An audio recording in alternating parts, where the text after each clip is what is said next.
5번째 지하 못할 것 같아요. 4번째 지하까지. 마태복음 11장 11절 12절 2절 같이 읽을게요. 마태복음 11장 11절 12절. 네, 내가 진실로 너에게 말하오니 여자가 낳은 자 중에 세례 요한보다 큰 이가 일어남이 없도다.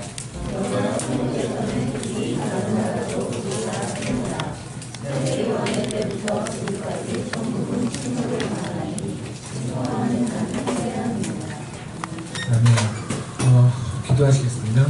주님, 이 시간 축복해 주십시오. 주님의 주제 말씀해 주십시오.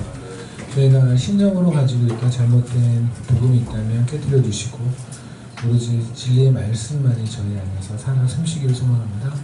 그렇게 하실 주님을 기대합니다. 예수님을 기도드렸습니다. 아멘. 조금 전에 식사 전에 저기 계신 형님께서 너무너무 좋은 질문을 해주셨어요. 너무너무. 사실은 그걸 제가 언급하려고 했는데 제가 하도 많은 말을 하다 보니까 까먹었었는데 그걸 말씀해 주셔서 제가 맞다 라고 해서 깜짝 놀랐는데 무슨 말씀이냐면 지금 저희가 마태복음 13장에서 천국 얘기를 했잖아요. 천국은 마치 뭐 이런 거. 그럴 때 이 천국에 대해서 우리가 어떻게 오해할 수 있냐면 그럼 이러잖아요. 만약에 천국은 마치 밭에 감춰진 보화와 같다 라고 하면 사실 2인칭이죠. 주어 2인칭 이런 거 알아요? 주어 동사 보호 이런 거 알아요? 그러면 주어 동사 보호라고 하면 보호는 주격 보호니까 주어랑 같아야 돼요. 죄송합니다. 그렇다 치고요. 그러면 주어와 보호가 같은 거여야 해요. 그죠? 그러면 천국은 마치 밭에 감춰진 보화와 같다. 그러면 천국이 보화여야 하는 거잖아요. 근데 제가 여러분에게 뭐랬냐면 천국은 마치 밭에 감춰진 보화와 같은데 밭은 세상이라고 그랬잖아요. 그럼 세상 속에 있는 우리잖아요. 그러면 천국이 우리다. 그럼 좀 이상하잖아요. 왜냐면 천국 왜 죽어서 가야 되는 곳인데 천국의 밭에 감춰져 있다? 라고 하는 게 좀 이상하지 않나? 라고 생각할 수도 있어요. 충분히 오해할 수 있어요. 그런데 그거는 해석이 잘못되어 있어요. 사실은 천국이라는 말과 그리고 하늘 왕국이라는 말은 천국 왕국이라는 말은 구별되어져야 돼요.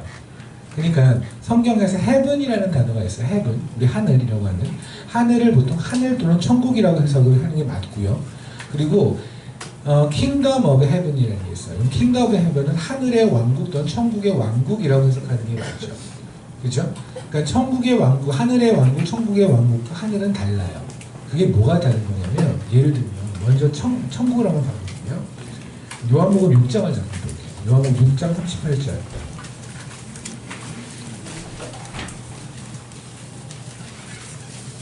요한복음 6장 38절입니다. 지금 주님께서 자신에 대한 말씀을 하고 계세요. 그때 이렇게 말씀하십니다. 37절. 전 이 말씀이 너무나 감사해요. 아버지께서 내게 주시는 자는 다 내게로 올 것이요 내게 오는 자는 내가 결코 내쫓지 아니하리라. 아멘. 이것이 우리가 하나님에게 아무리 잘못을 하고 죄를 져도 결국은 하나님 안에서 답을 찾아내고 주님 안에서 수고해야 되는 이유의 근거예요. 그러니까 우리 그럴 수 있잖아요. 내가 너무 큰 죄를 잘못해서 하나님에게 가도 하나님 날 안 받아주실 것 같아. 십자가는 그 정도 수준 아니에요. 십자가가 아무리 큰 죄도 세상에 일어나는 죄를 못 덮을 정도 수준이지 십자가가 작은 게 아니란 말입니다. 그래서 우리는 늘 아무리 잘못해도 결국 아버지의 품 안에서 십자가 안의 세계를 봐야 되죠. 그런데 너무나 감사한 건 주님이 그러시죠. 나에게 오는 자를 나는 단 하나도 내쫓지 않을 거야. 그 죄의 크기에 따라서 주님은 내쫓고 안 내쫓고 아니에요. 죄의 크기가 문제가 아니라 주님에게 오고 안 오고가 문제예요. 아멘. 근데 38절이죠. 내가 하늘에서 내려온 것은 그러면 이때 하늘이 헤븐이거든요. 그러면 내가 하늘에서 내려왔다는 건 주님이 원래 계셨던 곳이 거기잖아요. 그죠? 주님이 원래 계셨던 건 하늘이고 우리가 일반적으로 천국이라고 부르는 바로 그곳이에요. 그건 헤븐이에요. 그런데 저희가 지금 마태복음 13장을 보면 그리고 갈라디아를 잠깐 볼까요? 갈라디아서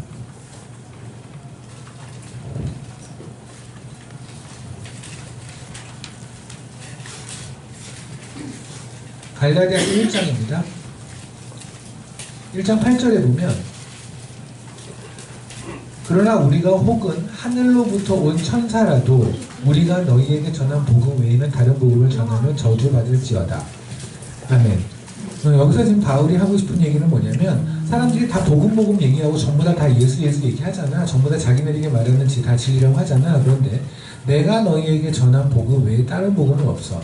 근데 여기서 말하는 바울이 전한 복음의 포인트는 뭐냐면 은혜로 구원을 받는 것 외에 다른 노력으로 구원을 받는 방법은 없어 라는 얘기예요. 그러니까 지금 갈라디아서를 쓰는 거는 어떤 대상이 누구냐면 원래 유대교에 믿었어요. 유대교라는 건 일종의 바리새인들이라고 생각하시면 되고요. 그리고 무슬림 같이 생각하시면 돼요. 그냥 제가 말씀드렸잖아요. 하늘에 있다고 믿는데 하늘에 가는 방법이 예수가 아닌 다른 방법은 전부 다 개인의 노력이라고 그랬잖아요. 그 노력으로 간다고 믿는 사람들인데 이들이 개종을 한 거예요. 개종을 해서 이제 교회 안으로 들어왔는데 그런데 생각해보니까 여전히 자기들이 가지고 있던 관성들이 남아있죠. 그러니까 나는 예전에 이런 거 저런 거 안 했었어. 안 해서 내가 깨끗하다는 걸 가졌기 때문에 교회 안에 들어와서 여전히 이런 걸 안 하고 저런 걸 안 하는 것 때문에 이런 걸 하고 저런 걸 하는 사람들을 정죄하는 거예요. 그죠? 그러니까 내가 11조를 낸다는 것 때문에 다른 11조를 내지 않는 사람을 정죄하고, 그러니까 내가 어떤 봉사를 하는 것 때문에 봉사를 하지 않는 사람을 정죄하면서 마치 난 저들보다 좀 더 깨끗한 척, 깨끗하다고 느끼고 이렇게 사는, 이것이 거기서 끝나버리면 괜찮은데 거기서 이제 말고 하나님 이렇게 앞에 가서 하나님 제가 또 까불었네요, 교만했네요 하고 회개하면 괜찮은 건데 그게 아니라 그걸 하나의 교리로 만드는 거죠. 그래서 우리의 이런 노력을 하지 않으면 안 돼요. 우리가 노력하지 않으면 구원을 못 받아요. 그래서 예수의 피도 우리를 구원시켜주지만 플러스로 우리의 노력도 필요해요. 이런 식의 복음이 만연했단 말입니다. 그게 지금 저희가 알고 있는 걸로 안식교 같은 게 바로 그런 거죠. 우리가 노력을 해야 율법을 지켜야 갈 수 있다고 생각하는 그런 복음이 만연했어요. 그게 교회 안에서 퍼졌단 말입니다. 그거에서 바울이 야 내가 너희에게 전한 복음이 그게 아니잖아. 내가 너희에게 뭘 했냐면 할례를 했기 때문에 구원받았다고 믿을 생각이면 차라리 할례를 하지 마. 안 하는 게 나아. 왜냐면 할례 안 하고 니네가 나중에 구원받고 하나님 둘을 만나면 천국을 가게 되면 니네가 알 거 아니야. 할례 때문에 구원받는 게 아니구나. 니네가 알 거 아니냐. 그러니까 차라리 하지 마. 할 정도로 바울은 아주 강하게 율법으로 통해서 내지는 우리의 노력을 통해서 구원을 받는 거에서 100% 거부를 했고 거절을 했거든요. 그리고 그걸 부인했거든요.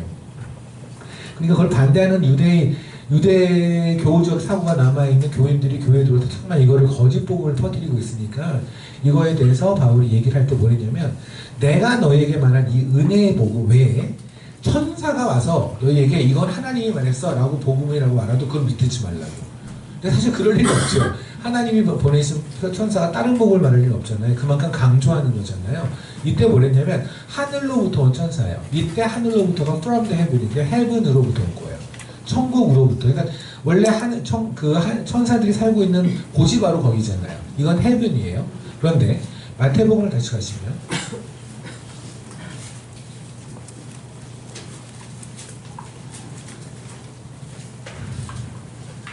마태복음에서 예를 들어서 마태복음 13장 44절에 보면 31절은 마찬가지 30절 먼저 볼게요. 천국은 마치라고 되어 있잖아요. 그렇죠? 천국은 마치 사람이 자기 밭에 심어놓은 겨자씨 하늘과 같으니 제가 밭은 계속 세상이라고 말씀을 드렸습니다. 이건 제 얘기가 아니라 예수님께서 직접 밭은 세상이라고 말씀을 하셨어요. 그래서 겨자씨 하늘과 같으니 근데 이것이 자랐을 때 공중에 새가 들어온다는 걸 아까 조금 나눴었죠. 그리고 34절에는 거기서 이제 천국은 마치 여자가 가루 서말 속에 갖다 넣어 전부 부풀기가 두를 것 같아요. 이어서 질문이 이거예요. 이상하다. 만약에 지금의 얘기대로 한다면 그리고 조금 전에 말했던 그 44절 같이 천국은 마치 밭에 감춰둔 보와 같이 한다면 이런 거잖아요. 천국은 뭐냐 하면 밭이라는 게 있는데 밭은 세상이란 말입니다. 이건 제 생각이 아니라 주님이 직접 밭은 세상이라고 말씀하셨어요. 세상 안에 있는 보화라고 말을 했어요. 그렇기 때문에 이때 보화는 제가 얘기했지만 그리스도인을 말한다고 그랬고 이 밭에 있는 보화를 사고자 하는 사람이 그 사람이 자기의 모든 소유인 그리스도를 내어놓고 우리를 샀다라고 말씀을 하셨잖아요. 그죠? 구속이 그거예요. purchase라는 단어가 사다라는 뜻이거든요. 이것이 사다라는 뜻이에요. 우리를 하나님께서 샀다, 구속하셨다라는 게 바로 이거예요. 샀다. 예. 그런데 문제는 뭐냐면 천국이라고 하는 것은 어떤 티끌만한 죄도 있는 곳이 아니잖아요. 하늘나라는. 그죠? 근데 이대로 간다면 천국이 마치 세상 속에 있는 보화라고 한다면 천국 안에 뭔가 나쁜 것도 들어있고 좋은 것도 들어있고 이런 식의 모양이 되지 않나요? 그리고 지금 31절에 보면 그것도 마찬가지잖아요. 제가 만약에 설명한 대로라면 천국은 마치 사람이 밭에 갖다 놓은 겨자씨 하나이면 밭은 세상이고 겨자씨라는 것은 사람일 수도 있고 하나님은 우리 세상 속에 심어놓은 복음일 수도 있어요. 그죠? 혹은 복음을 받은 사람이라고 해석하는 게 가장 정확할 것 같은데, 그런데 그 안에서 다 잘 알았더니 공중의 새가 들어왔는데 공중의 새는 주님이 같은 장에서 말씀하셨잖아요. 새는 나쁜 것이다, 사단이라고 말했으면 우리 하나님 복음 안에서 우리가 있지만 이 안에도 사단이 들어와서 일을 할 수 있고 내 안에서도 내가 복음으로 컸지만 그렇지만 사단은 언제든지 나에게 사단 쪽으로 이끌어갈 수 있다는 게 있다는 거잖아요. 그럼 이상하죠. 천국인데 어떻게 천국 안에 사단이 끼어? 말이 안 되죠. 그잖아요. 천국에서 하나님에게 반발을 했던 소위 타락한 천사들이 까여서 내려온 게 있다는 거거든요. 천국에는 어떠한 거룩하지 않은 게 있을 수가 없어요. 우리가 구원을 받아서 천국을 간다는 건 뭐냐면 예수 피로 우리가 구원 깨끗해졌기에 예수 그리스도의 옷을 입었기에 우리가 입장이 가능한 거예요. 그러니까 하나님께서는 만약에 하나님께서 우리를 너무나 안아주고 싶고 우리를 천국에 살고 싶은데도 불구하고 우리가 원래 죄인의 모습이면 하나님이 그러실 수가 없어요. 그분의 거룩은 죄와 가까이 할 수가 없거든요. 그래서 우리 죄를 씻어야 올 수 있어요. 그게 예수 피로 우리를 씻고 주님 받으신 거잖아요. 그러니까 우리가 알다시피 천국은 어떠한 악한 거나 거룩하지 않은 게 존재하지 않는데, 그런데 지금 이 말대로 한다면 천국 안에 보아도 있고 보아가 아닌 것도 있고 천국 안에 저기 그 세 번째 비유, 천국의 44절서부터 있었던 세 번째 비유 중에서 48절, 47절 천국은 마치 바다에 진 각종 물고기와 같은데 물고기 중에 좋은 물고기가 있고 나쁜 물고기가 있대요. 그죠? 천국은 마치 좋은 물고기와 나쁜 물고기가 있다. 그럼 뭐예요? 천국 안에 나쁜 물고기, 좋은 물고기가 같이 있다면 선한 것도 있고 악한 것도 있다는 거잖아요. 이게 말이 안 되지 않나? 그게 아까 그 질문이시고 그것이 너무나 정확한 문제예요. 이게 바로 뭐냐면 킹덤 오브 헤븐이에요. 그러니까 킹덤 오브 헤븐하고요 헤븐은 달라요. 무슨 말씀이냐면 마태복음 4장을 한번 보시면요.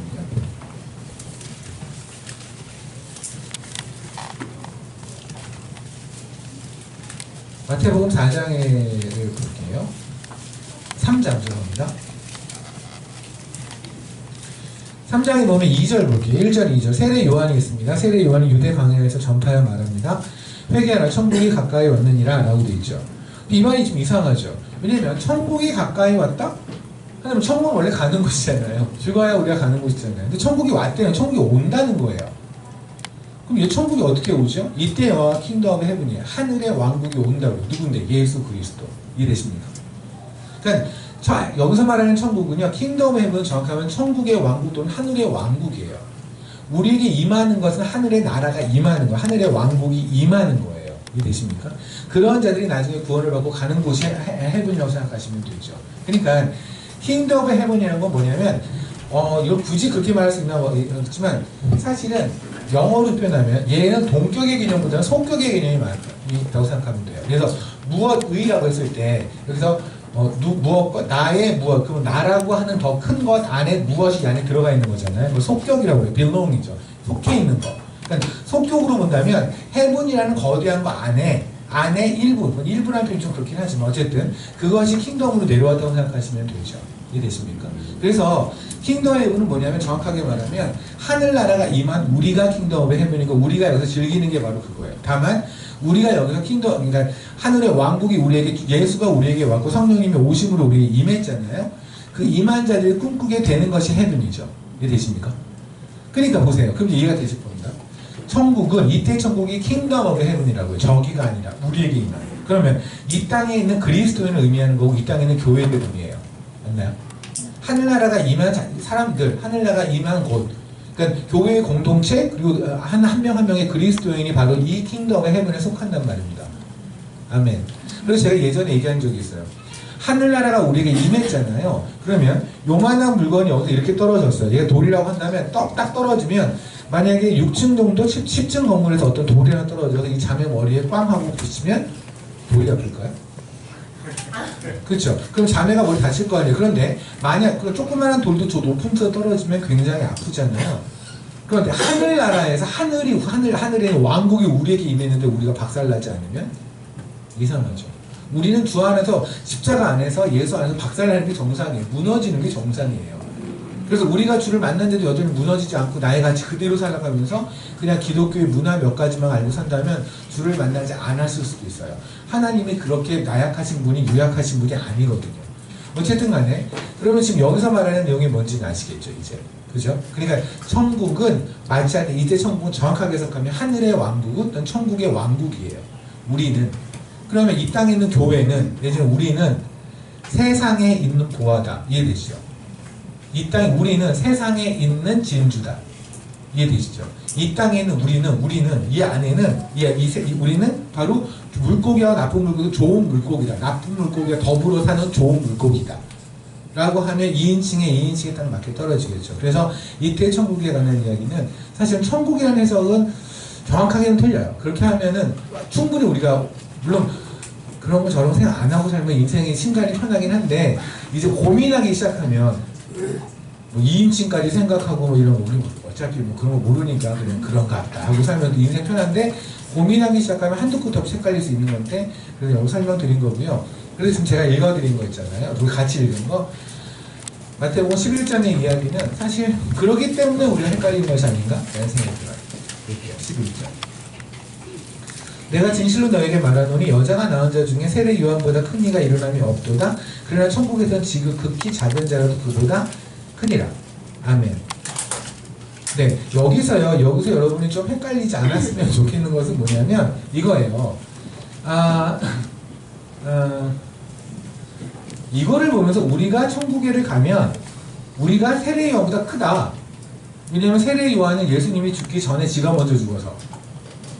그렇죠. 세례 요한은 예수님이 돌아가시기 전에 십자가 달리시기 전에 먼저 죽었거든요. 그래서 예수 피의 공로를 입지 않았기 때문에 그는 우리보다 작다라고 하는데 그건 납득이 안 돼요. 왜냐면 보십시오. 그러면 예수님이 태어나기 전에 예수님이 죽으시기 전에 있었던 모든 선지자들이라든가 하나님의 선택에 아브라함만 해도 그럼 우리가 아브라함보다 커야 되잖아요. 그잖아요. 그러니까 신약에 있는 백성들이 구약에서 죽었던 하나님의 백성보다 훨씬 더 커야 하잖아요. 그런 의미로 이걸 받아들이면 안 되고 이거는 그냥 간단하게 이래요. 세례 요한을 보세요. 세례 요한은 여자가 낳은 자 중에 세례 요한이 가장 커요. 이 땅에서. 하나님이 인정하는 데 있어서 이 땅에서 세례 요한이 제일 커요. 그러나 여태 천국이라는 것도 킹덤 오브 헤븐이거든요. 그러면 하나님의 킹덤 안에서 그러니까 천국이라기보다는 하늘나라가 임한 우리들의 입장에서 본다면 예수 그리스도를 받은 자가 세상에 있었던 그러니까 다시 할게요. 세례 요한을 세상의 개념으로 보면 커요. 이해되십니까? 세상에 있는 사람 중에서 세례 요한이 제일 크지만 그러나 하늘나라가 임한 자라면 가장 작은 자라도 세상 사람에서 제일 높은 자보다 크다고요. 이해되십니까? 그러니까 예수를 받은 자라면 세상에서 그가 대통령이든 뭐든 아니면 유엔 사무총장이든 하느님 밖에 있는 그게 누구든 간에 그가 가진 포지션이 뭐든 간에 상관없이 나는 지금 있는 직업 환경 미화원이야. 아니 나는 그냥 아무것도 없어. 통장에 마이너스야. 하더라도 여러분이 주 안에 있다면 하늘의 왕국에 임했다면 여러분은 그들보다 훨씬 큰 자라고요. 이게 바로 이 말씀이에요. 그래서 천국에 가면 우리가 세례 요한한테 심부름 시킬 수 있는 권리가 있다 이런 게 아니라 그 얘기는 절대 아니고요. 말도 안 되는 얘기죠. 그리고 그 밑에 있는 얘기도 좀 헷갈리는데 보세요. 세례 요한 때부터 지금까지 천국은 침노를 당하나니 침노하는 자는 빼앗느니라. 이 말씀에서 굉장히 오해가 많더라고요. 물론 성경을 안 봤으면 오해할 것도 없으니까 또 편한데 성경을 보신 분들 같은 경우는 충분히 오해할 만한 게 그러니까 이 얘기에서 우리 열심히 노력해서 천국을 획득하자 이렇게 받아들이는데 이건 일단 첫 번째 말이 안 돼요. 왜요? 천국은 우리가 노력한다고 획득하는 곳이 아니에요. 일단 그렇잖아요. 그죠? 그럼 그리고 또 하나는 뭐냐면 이때의 천국도 마찬가지로 킹덤 오브 헤븐이에요. 그러니까 우리가 가는 킹덤이 아니라 오는 킹덤을 말해요. 예수 그리스도 온 거예요. 그럼 뭡니까? 결국은 이 얘기는 정확하게 설명이 되어 있는 게 킹 제임스 버전 우리 흥정역이라고 하죠. 킹 제임스 버전 해석이 되게 옳게 되어 있어요. 뭐라고 되어 있냐면 침례자 요한의 시대부터 그 세례 요한이죠. 지금까지 하늘의 왕국은 폭력을 당하여 폭력배들이 강제로 빼앗으려고 했다. 이해되십니까? 다시 말하면 우리가 천국을 뺏으려고 막 노력하고 천국을 가지려고 노력하고 뭐 이렇게 침노하는 자의 것이야. 그러니까 내가 천국을 가지려고 하는 자에게 천국이 주어져. 이 얘기가 아니야. 그런 천국 없어요. 그게 바로 바리새인이잖아요. 내가 노력해서 꼭 얻으려고 했던 거. 그런 거 없다니까요. 그것 때문에 바울이 목에 피가 나오도록 얘기하는 거예요. 그런 거 없다고. 그런 천국 없어요. 그런 복음 없어요. 이 얘기는 뭐냐면 세례 요한이 뭐 할 때부터 천국이 임했다고 하는 그 순간부터 회개하라 천국의 킹덤 오브 헤븐이 가까이 왔다. 그잖아요. 예수 그리스도가 가까이 왔다 라고 하는 그때부터 지금 있는 이 예수님이 돌아가신 그 순간까지 계속해서 사람들은 킹덤 오브 헤븐 누구를 예수 그리스도를 박해해 왔다고요. 그리스도인들 하나님의 사람들을 박해해 왔다는 얘기예요. 폭력을 가했다는 얘기예요. 이해하시겠습니까? 그냥 간단한 얘기예요. 그러니까 좀 있으면 왜냐하면 21장에 있는 얘기가 바로 뭐냐면 좀 있으면 세례 요한이 죽거든요. 지금 세례 요한이 사람을 보낸 이유가 뭡니까? 2절을 잠깐 보면 2절에 보면 세례 요한이 사람을 보내요. 자기 요한이 거기서 그리스도에게 하신 일을 듣고서 제자들을 보내요. 그러니까 궁금한 거죠. 그 이유는 이렇습니다. 제가 오늘 좀 이따 요엘서 할 때 설명할 때 말씀을 드릴 텐데 구약에서는 초림과 재림을 구별해서 설명하지 않아요. 그냥 섞여 있어요. 말라기 같은 경우에도 보면 이 내용을 보면은 재림에 관한 이야기예요. 예를 들어서 이사야서도 그러죠. 우리가 뭐 사자랑 놀고 암사자가 풀을 뜯어먹고 뭐 이런 얘기는 사실 주님이 초림을 이미 하셨는데 그런 일 벌어지나요?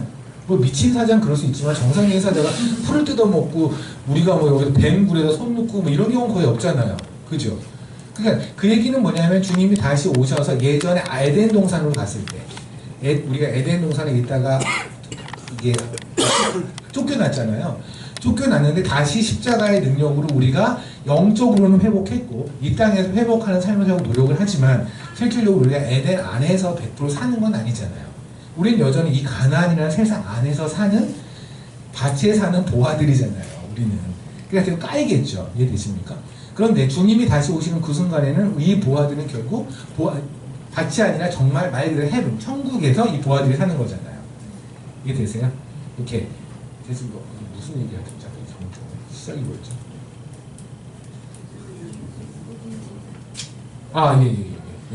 죄송합니다. 하도 많은 말을 한번 그럼 보세요. 예전에 구약에서 어떻게 되냐면 초림하고 재림을 섞어서 말했단 말이에요. 그러니까 평강의 왕이 오세요. 이사야서를 보면 그 평강의 왕이 와서 오신다라고 하면 우리 초림이잖아요. 근데 왜 아직 안 오셨으니까 이사야서 입장에서 보면 근데 오셔서 이룬 일을 보면 재림하고 나서 이룬 일들이에요.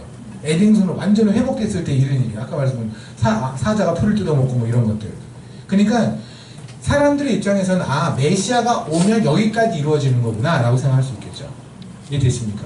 제가 만약에 여기 가서 2번에 걸쳐서 얘기를 할 거였는데 나의 계획은 근데 저는 그냥 그걸 2번에 걸쳐서라고 한 over 2times라는 얘기를 안 하고 그냥 내가 가면 이걸 할 거야 라고 한 받아들이는 입장에서는 이 사람이 한번 와서 한 번에 이걸 하겠구나 라고 생각할 거 아니겠습니까? 그게 구약에서 일반적으로 사람들이 인식하는 내용이라고요. 그러니까 세례 요한도 어떻게 인식했냐면 당연히 예수가 그리스도인 거 알아요.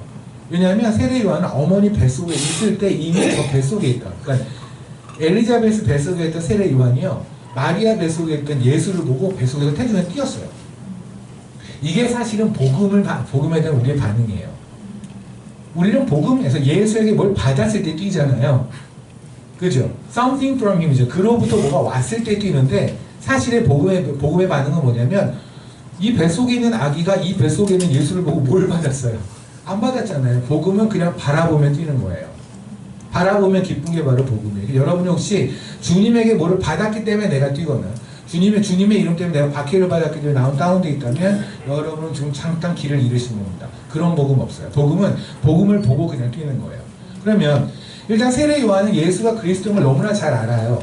그런데 헷갈리는 거예요. 왜냐하면 본인이 알고 있는 그리스도 메시아라고 한다면 와서 지금 여기서 이미 뭐 사자가 풀을 뜯어 먹어야 되거든 지금. 근데 지금 너무나 저 포학자들은 다 그러고 자기는 지금 감옥에 있어요. 좀 있으면 자기는 죽을 것 같아요. 근데 자기가 감옥에 있는 이유는 지가 뭘 훔친 것도 아니고 안 되는 얘기를 안 된다고 얘기한 거예요. 당시에 있었던 그 왕이 헤롯이 되게 많죠. 여러 명의 헤롯이 헤롯은 직책 이름이니까. 그러니까 옛날에 예수님 죽이려고 했던 그 헤롯의 아들 중에 상태 제일 이상한 애. 제일 이상한 애가 지금 형태 왕이거든요. 예수님께서 얼마나 이상하면 저 여우 새끼라고 말했던. 주님이 되게 거친 말 할 정도면 진짜 상태 이상한 애거든요. 근데 그 친구가 자기의 동생, 자기 빌립이라고 하는 아까 누가복음 3장 나왔던 그 빌립의 아내를 탄했어요. 아내를 데려가서 자기 아내로 삼은 거예요. 이 여자는 웃긴 거죠. 근데 이거를 보고 국민들이 아무 말을 못하는데 심정적으로 욕하고 있죠. 그때 세례 요한이 워낙 사람들한테 유명사이고 또 존경을 받으니까 세례 요한의 어떤 지지를 받고 싶은 거예요. 세례 요한이 그럴 수 있죠. 남자가 미는 원래 용감한 사람 찾아하는 거 아닌가? 뭐 이런 얘기 한마디만 딱 해주면 헤롯은 이제 가오가 쓰는 거잖아요. 그래서 그 얘기를 들으려고 세례 요한을 불렀는데 세례 요한이 엿먹으라고 그런 거예요. 그런 게 어딨냐고 세상에. 이랬다 이제 감옥에 갇힌 거잖아요. 그러니까 세례 요한은 지금 나는 지금 틀린 얘기가 아니야. 옳은 말을 했는데 나는 죽게 생겼거든. 그럼 바뀌는 저분은 뭐 하는 거냐는 거죠. 그러니까 저분이 그리스도임을 무시하는 건 아닌데 다만 혹시 내가 또 다른 그리스도인가? 그러니까 그리스도가 두 명인가? 그러니까 내가 예상한 거는 오셔서 다 끝장내야 되는 건데 이 끝장 파트가 안 나고 있는 거죠. 주님 입장에서는 초림의 구원 그리고 재림의 심판인데 이거를 지금 세례 요한한테 납득이 안 가는 상태잖아요. 그러니까 우리가 그리스도를 기다려야 합니까? 그리스도께서 하신 일을 듣고서 예수께 여쭤보되 오실 그이가 당신이니까 우리가 다른 일을 기다리니까 무슨 말이에요? 오신 건 알아요. 당신이 그리스도는 알겠는데 그러면 이 뒤쪽 파트 오신 파트 말고 뒤쪽에 이거 사자 풀 뜯어먹는 파트는 그러면 다른 분이 오시는 건가요? 이거를 지금 세례 요한이 물어보는 거예요. 그러니까 정확하게 하면 세례 요한이 예수 그리스도를 의심했다는 건 아니고요. 다만 그래도 일단 상황상 보면 충분히 마음이 힘들고 어렵고 이럴 수는 있었겠죠. 그때 이제 제자들이 가죠. 제자들이 가가지고 예수님께 가요. 근데 예수님께 갔는데 예수님께 보세요.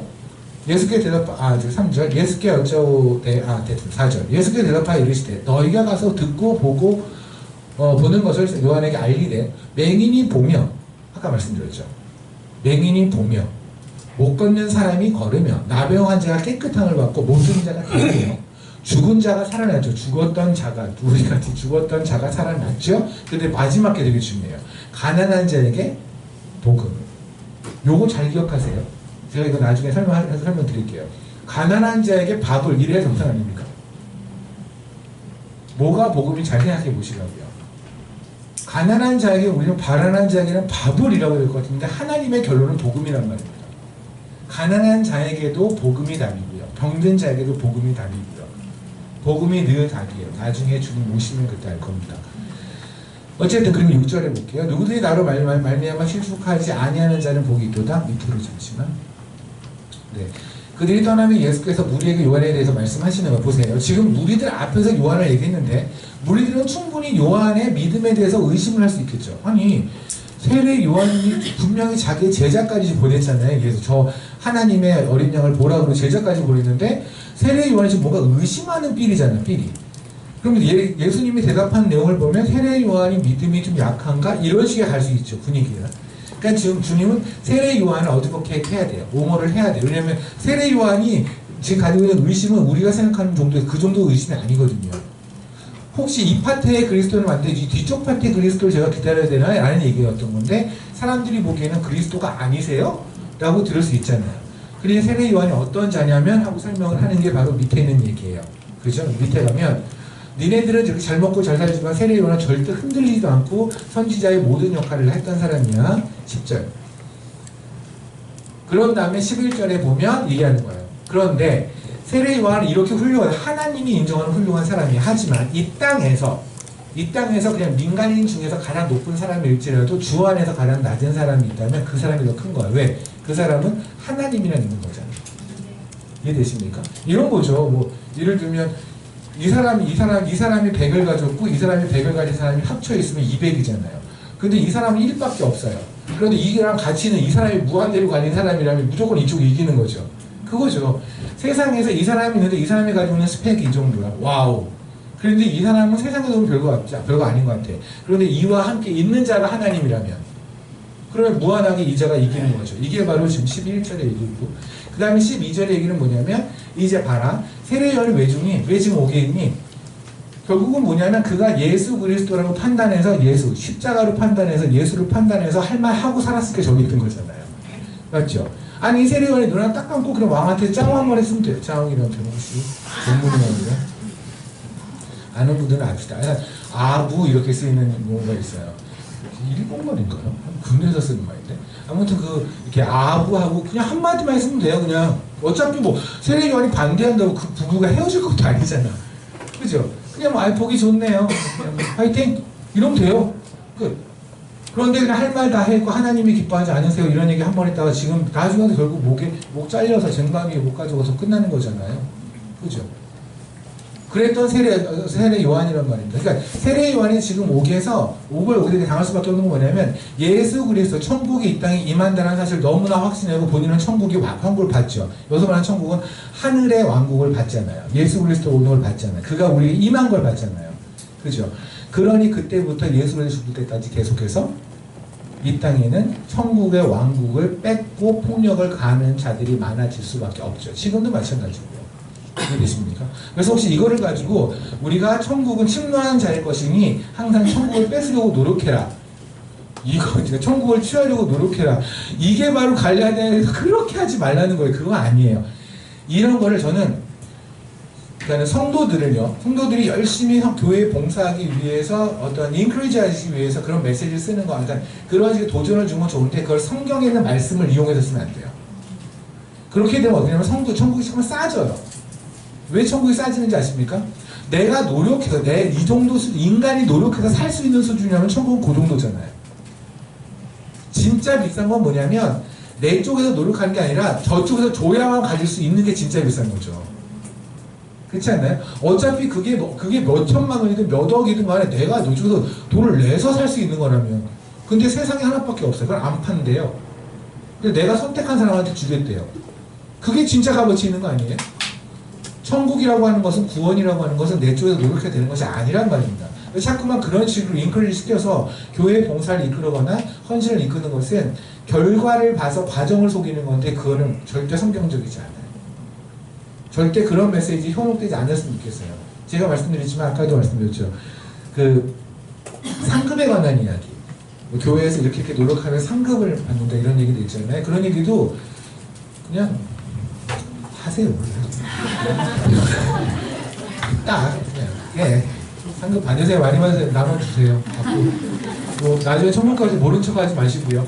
상급 많이 받으면 우리 또 이렇게 반띵 합시다. 그렇게 하는 걸로 하고요.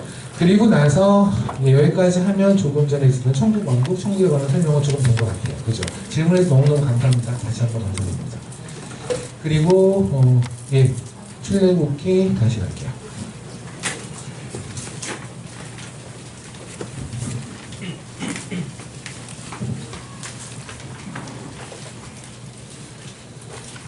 출애굽기 8장입니다. 20절서부터 있었던 파리의 제안입니다.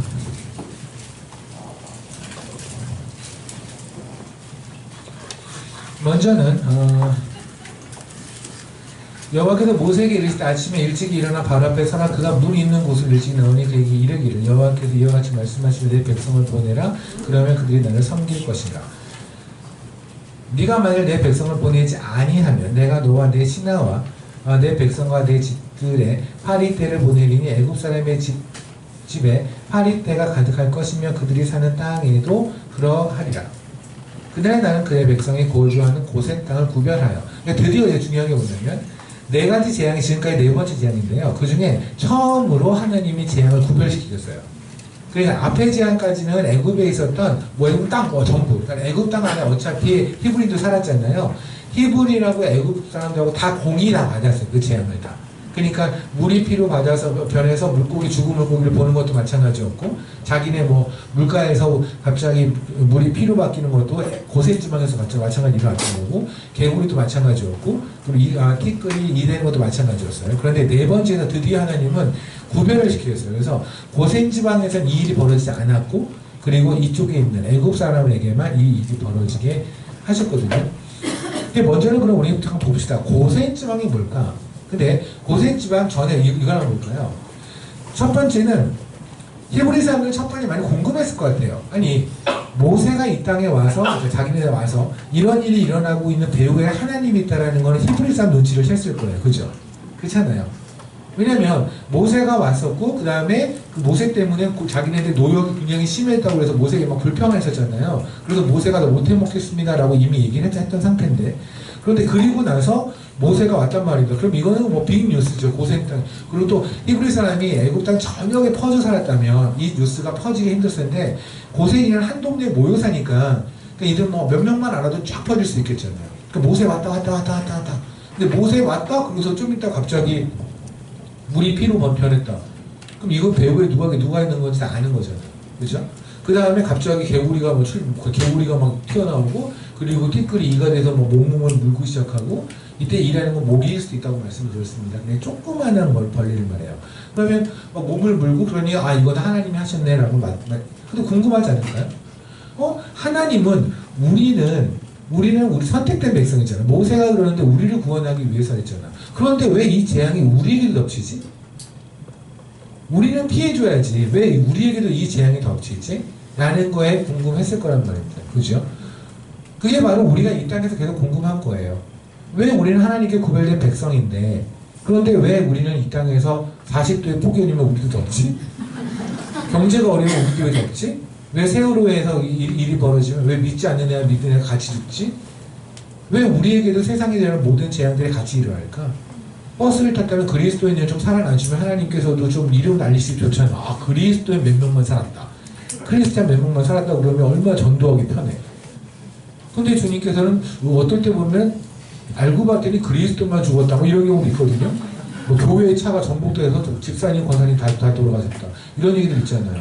왜 하나님은 세상에서 이러한 일들을 우리에게도 똑같이 다 피해를 보게 하셨을까라는 생각 분명히 우리한테는 들 수 있을 것 같아요. 그렇죠? 하나님께서 드디어, 근데 결국 그겁니다.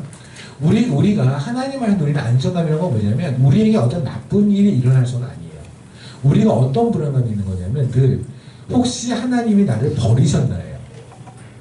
내가 세상의 사람들과 똑같이 이렇게 일을 당하는 거 보면 그러면 하나님이 나를 잊으셨나? 아니면 나를 버리셨나? 내가 하나님 밖에 있나? 라는 불안감이에요.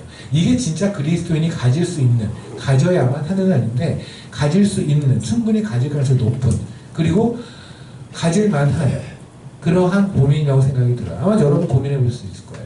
재정적으로 힘들거나 여러 가지 원했던 일들이 잘 안 됐을 때, 근데 다른 사람과 마찬가지로 안 됐을 때, 내지는 근데 누구는 잘 됐어. 근데 그 사람은 믿지 않는 사람인 경우도 있어.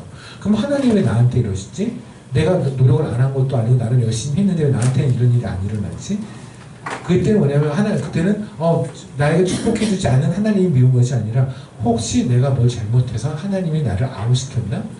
하나님의 리스트 안에, 하나님의 축복 리스트 안에, 이때 축복이라는 건 반드시 돈 이런 게 아니라 하나님이 기억한다는 그 축복 리스트 안에 내가 빠졌나? 바로 이 고민할 때쯤 하나님께서는 파리제를 내리세요. 뭐 하려고? 내가 너를 기억한다고. 그러니까 이 파리제는 사실은 그들에게는 어마어마한 축복인 거예요. 왜요?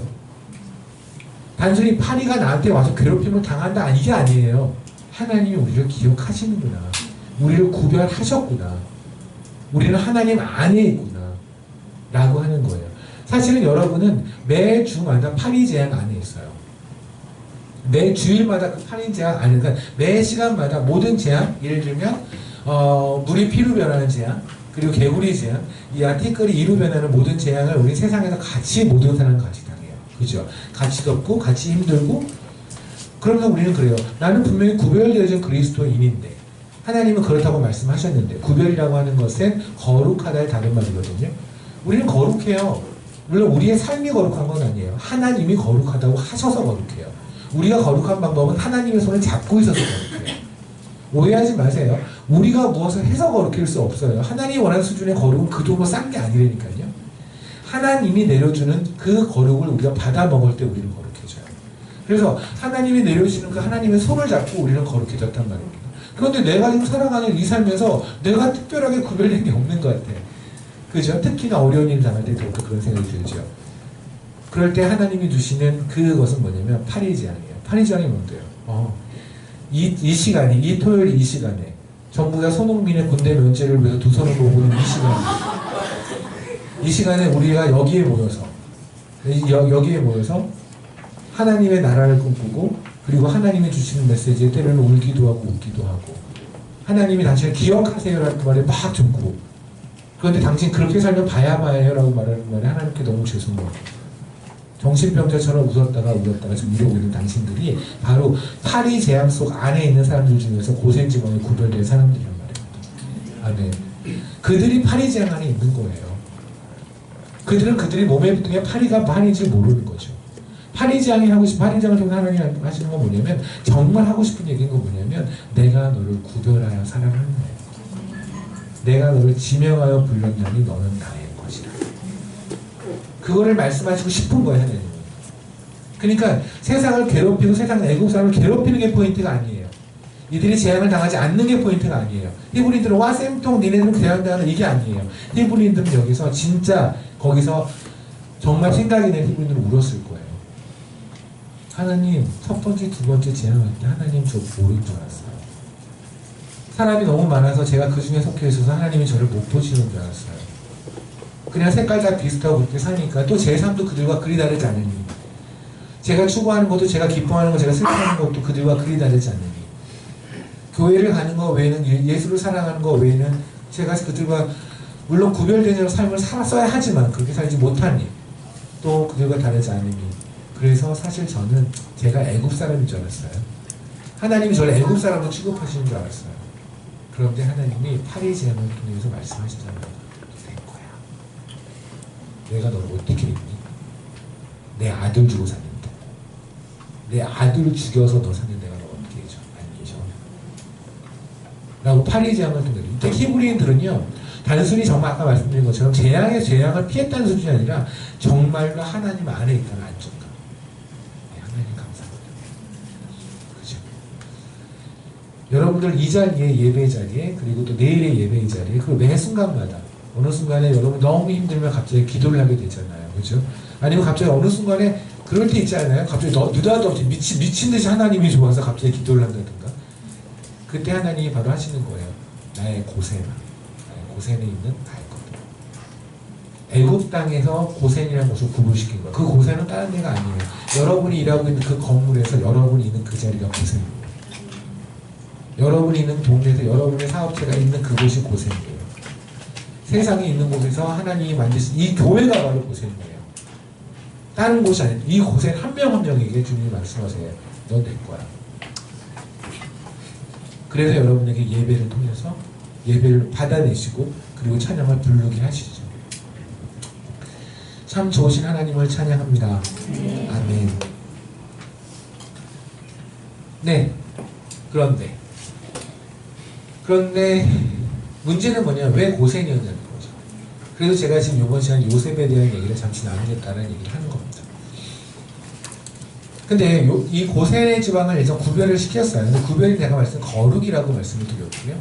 거룩에 대한 설교는 사실은 이게 하면은 밤을 새서 해도 못할 설교고, 또 그렇게 하더라도 제가 그 거룩에 대한 걸 다 설명할 만큼의 능력도 없는 자입니다. 그래서 거룩은 제가 여기서 그냥 잠깐만 설명을 드리면, 보통 이렇게 너무나 큰 광범위한 어떤 주제에 대한 설교를 할 때는 제일 좋은 방법은 비교를 하는 게 제일 좋아요. 그러니까 거룩에 대해서 오해하고 있는 사람, 오해하고 있는 파트와 하나님이 말씀하시는 거룩의 파트를 비교를 하면 좀 명쾌하게 떨어지는 경우가 있죠. 그래서 오늘 들고자 하는 사람은 사사기입니다. 사사기 17장입니다.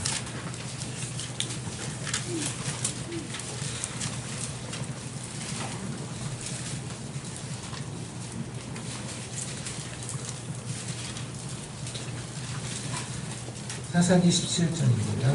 사사기 17장에를 보시면 미가집의 제사장이라고 제가 지난 시간에 한번 언급을 했던 것 같은데 드라빔 설교할 때 그때 했습니다. 에브람 산지에 정말 아들을 너무너무 사랑하는 어머니, 아들 하나의 목숨을 건 어머니. 우리 주변에 흔하게 나오는 거죠. 그죠? 그냥 아들 하나 키우는 것이 인생의 모든 목적이에요. 그죠? 우리의 목적은 예수예요. 아멘. 여러분, 우리가 하나님에게 우리가 자손에게 내지는 자식에게 내지는 후배에게 물려줄 거는 예수여야 해요. 예수를 믿게 하는 것은 우리가 할 일은 아니에요. 다만 예수의 흔적을 보여주는 것은 우리가 해야 되는 일이죠. 그죠? 우리가 살면서 나타난 예수의 흔적들이 있어요. 까여서 가슴의 상처들, 몸의 상처들, 기타 등등등. 없는데 그나마 없는 것들이 나눠져서 그나마 난 재정에서의 상처들, 기타 등등등. 그죠? 그것들을, 그 상처를 간직하세요.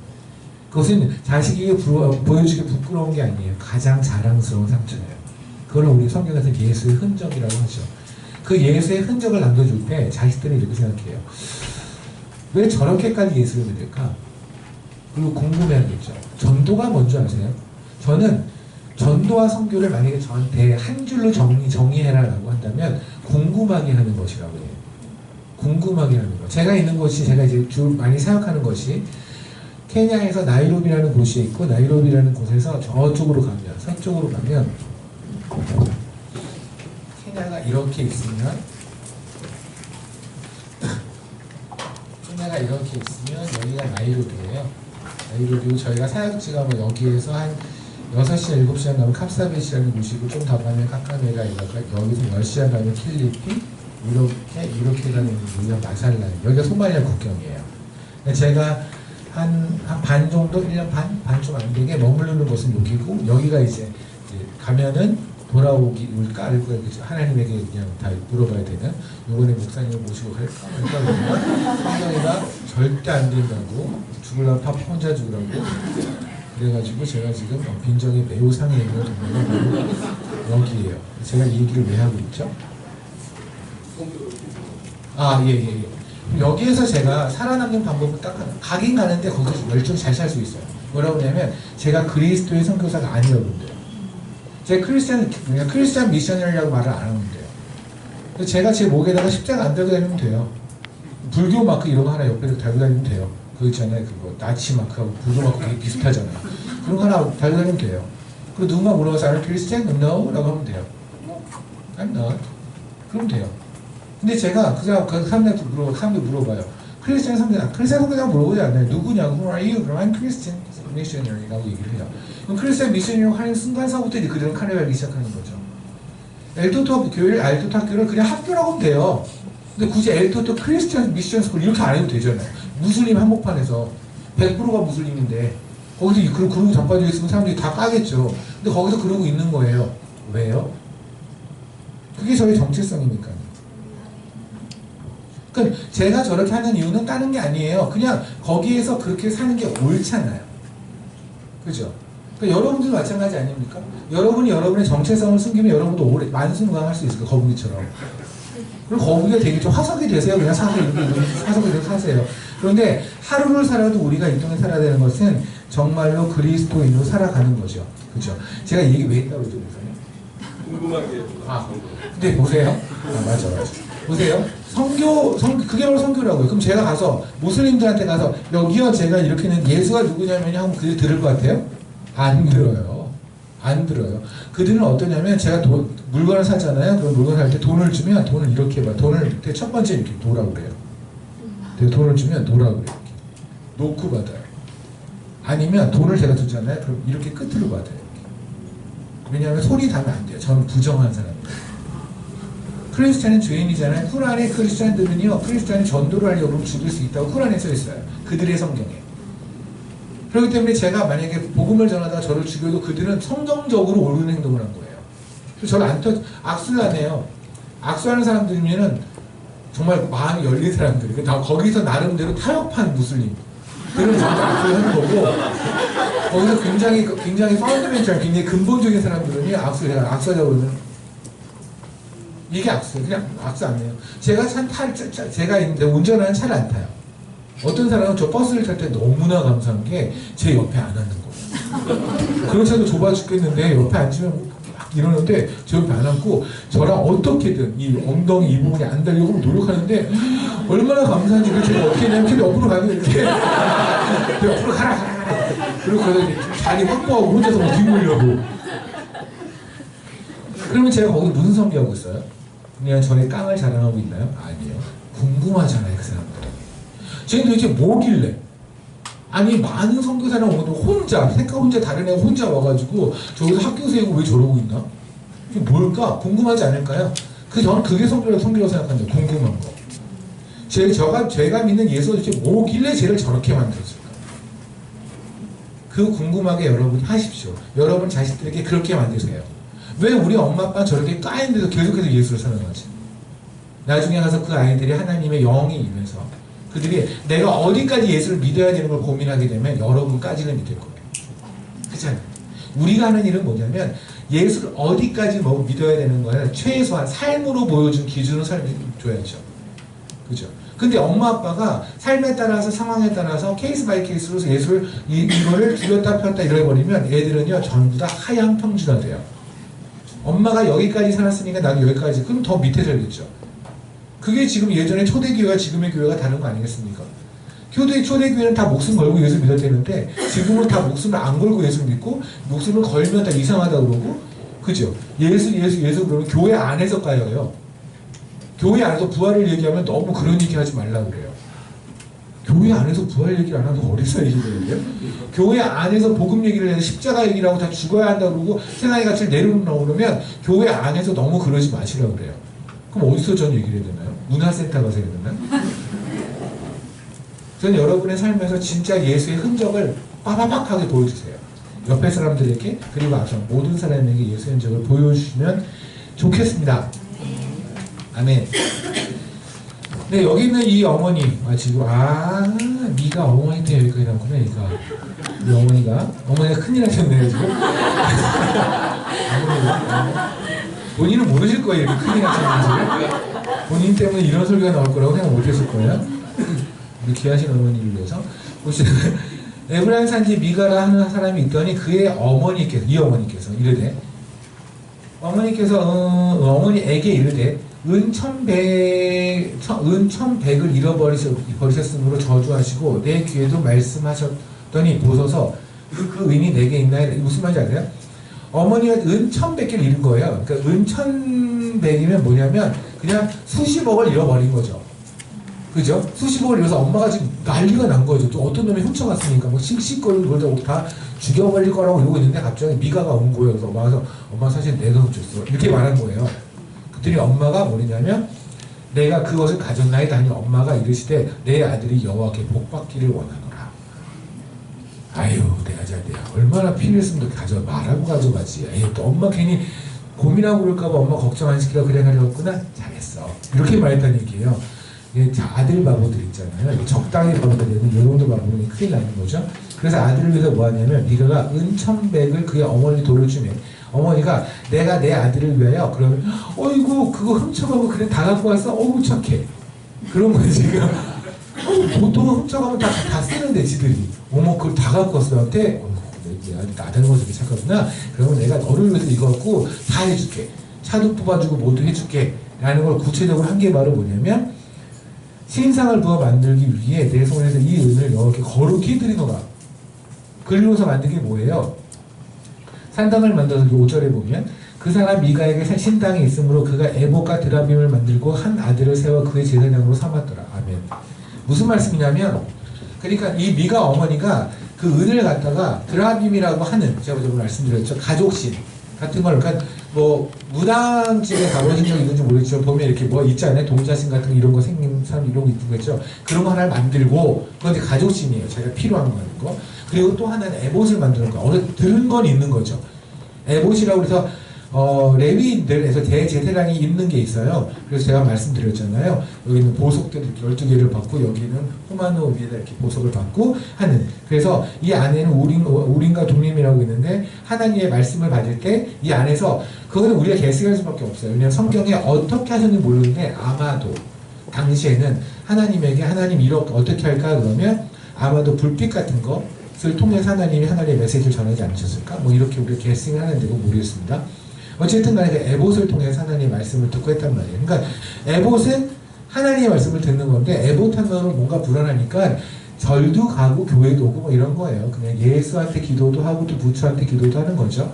이렇게 말하면 우리가 그런 사람이 어디 있어라고 할지 모르지만 예수한테 기도하고 그러니까 주님께 기도하면서도 동시에 세상에도 기도하는 사람들 많이 있잖아요. 우리가 그렇잖아요. 그죠? 기도를 보통 기도가 아니라 기합으로 쓰는 사람도 있거든요. 기합. 그러니까 이런 거죠. 주님 제가 이번에 파이팅 하겠습니다. 그거 기합이죠. 그게 무슨 기도야. 기합이잖아요. 그건 지가 다짐하는 거잖아요. 그냥 제가 이번에 사업하는데 주님 여기서 제가 파이팅 하겠습니다. 하세요 그냥. 그리고 예수 이름으로 혼자 기합을 해요. 기합이 뭐예요? 아자 아자 이런 거 아니에요? 뭐 손판 했을 때 깐다고 아 이러면 그게 기합이하고 뭐가 달라요? 기도는 그런 게 아니에요. 기도는 하나님에게 듣는 자리예요. 하나님을 설득시키는 자리가 아니라. 그러니까 내가 뭔가를 하고자 할 때 하나님께서 잠깐 멈춰봐. 일로 와봐. 그러면 하나님께서 그거 진짜 왜 하는 건데? 하나님의 뜻을 말하고 우리가 지금 하는 이 방향이 하나님의 나라를 위한 건지 아닌지 하나님이 정말 명확하게 말씀하시는 자리인 거예요. 지방방송 끄시고 자기의 옷을 줄이시고 하나님에게 말씀하십시오 라고 하는 자리고, 그 자리에서 하나님의 명확한 말씀을 듣고 그리고 하나님에게 직접 감사합니다 말하는 자리가 기도의 자리예요. 말씀드렸잖아요. 기도의 자리는 내가 설득시키는 자리가 아니라 나의 의지가 설득되고 좌절되는 자리예요. 내가 뭔가를 하고자 했던 나의 꼬라지들, 나의 계획들이 무너지는 자리가 기도의 자리인 거지, 내가 하고자 하는 모든 것을 기합을 불러서 하나님 할 거예요!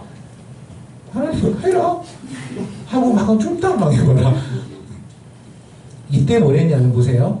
에봇하고 드라민. 그냥 결국 우리가 예수에게 대한 하나님의 음성이라는 걸 에봇하고 드라민 두 개 다 동시에 볼 수도 있어요. 그죠?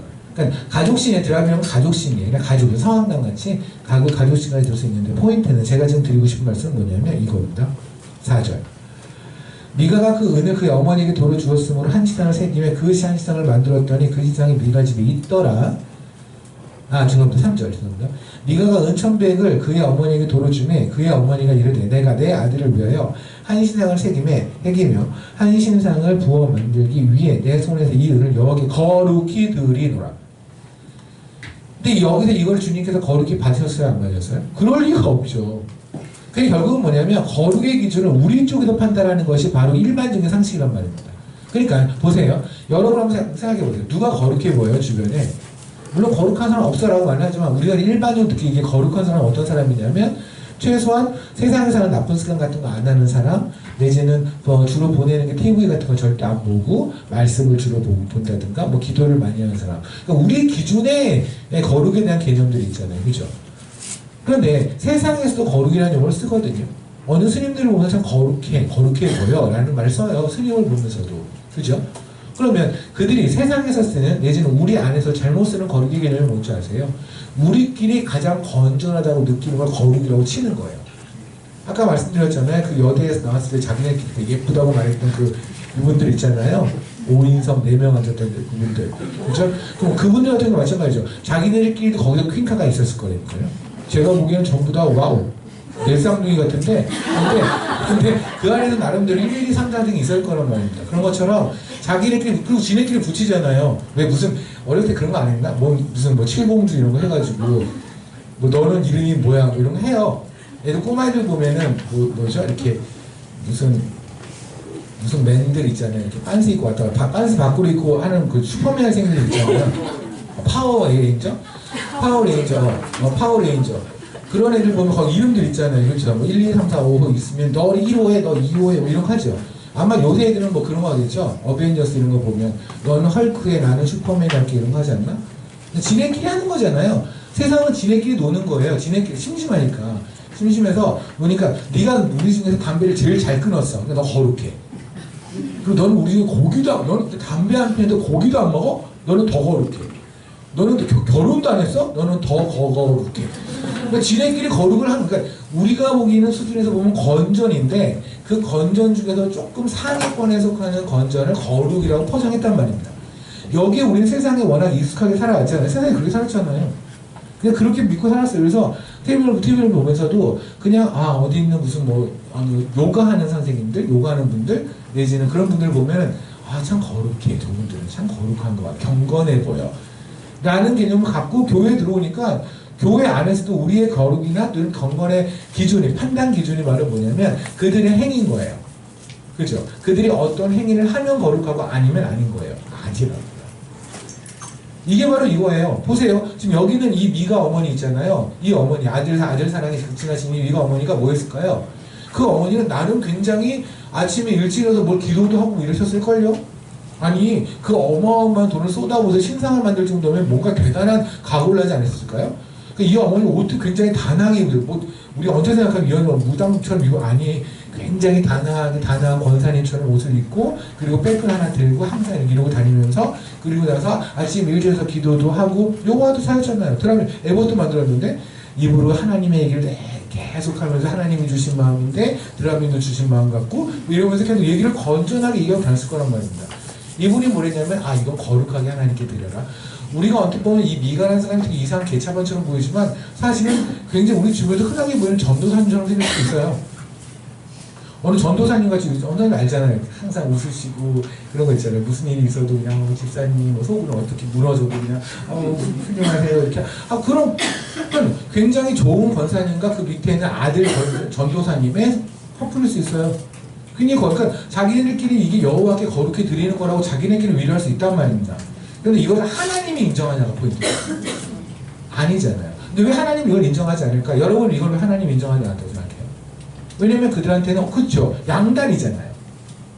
그러니까 한 다리를 거쳐도 물론 한 다리를 세 번에 거쳐도 물론 거룩하지 않는 것이고 하나님만에 걸쳐도 하나님과 에봇과 드라빔 에봇과 세상을 또 양다리를 거치면 거룩하지 않은 건 여러분이 알잖아요.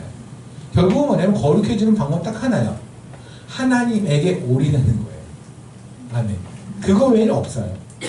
그러니까 여러분이 하는 행위가 아니라 하나님 안에서 하나님을 묵상하고 하나님을 꽉 찼을 때 예수를 꽉 찼을 때가 바로 거룩한 거란 말입니다. 그게 바로 구별된 거예요. 이해되십니까? 하나님은 고생지방으로 그들을 구별시킨 게 바로 뭐냐면 거룩이라는 말과 구별은 같은 거거든요. 이걸 구별시킨 이유가 바로 그 이유예요. 고생지방으로. 이유는 이걸 들었습니다. 볼게요. 창세기를 한번 볼게요. 45절.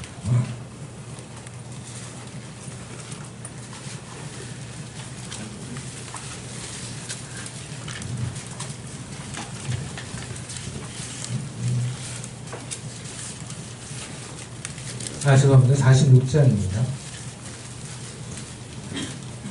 46장에 보면 28절서부터 34절까지 얘기가 야곱의 일행이 애굽에 오는 거예요. 그렇죠? 드디어 이제 야곱과 그의 아들들이 다 옵니다. 이제 요셉을 만나요.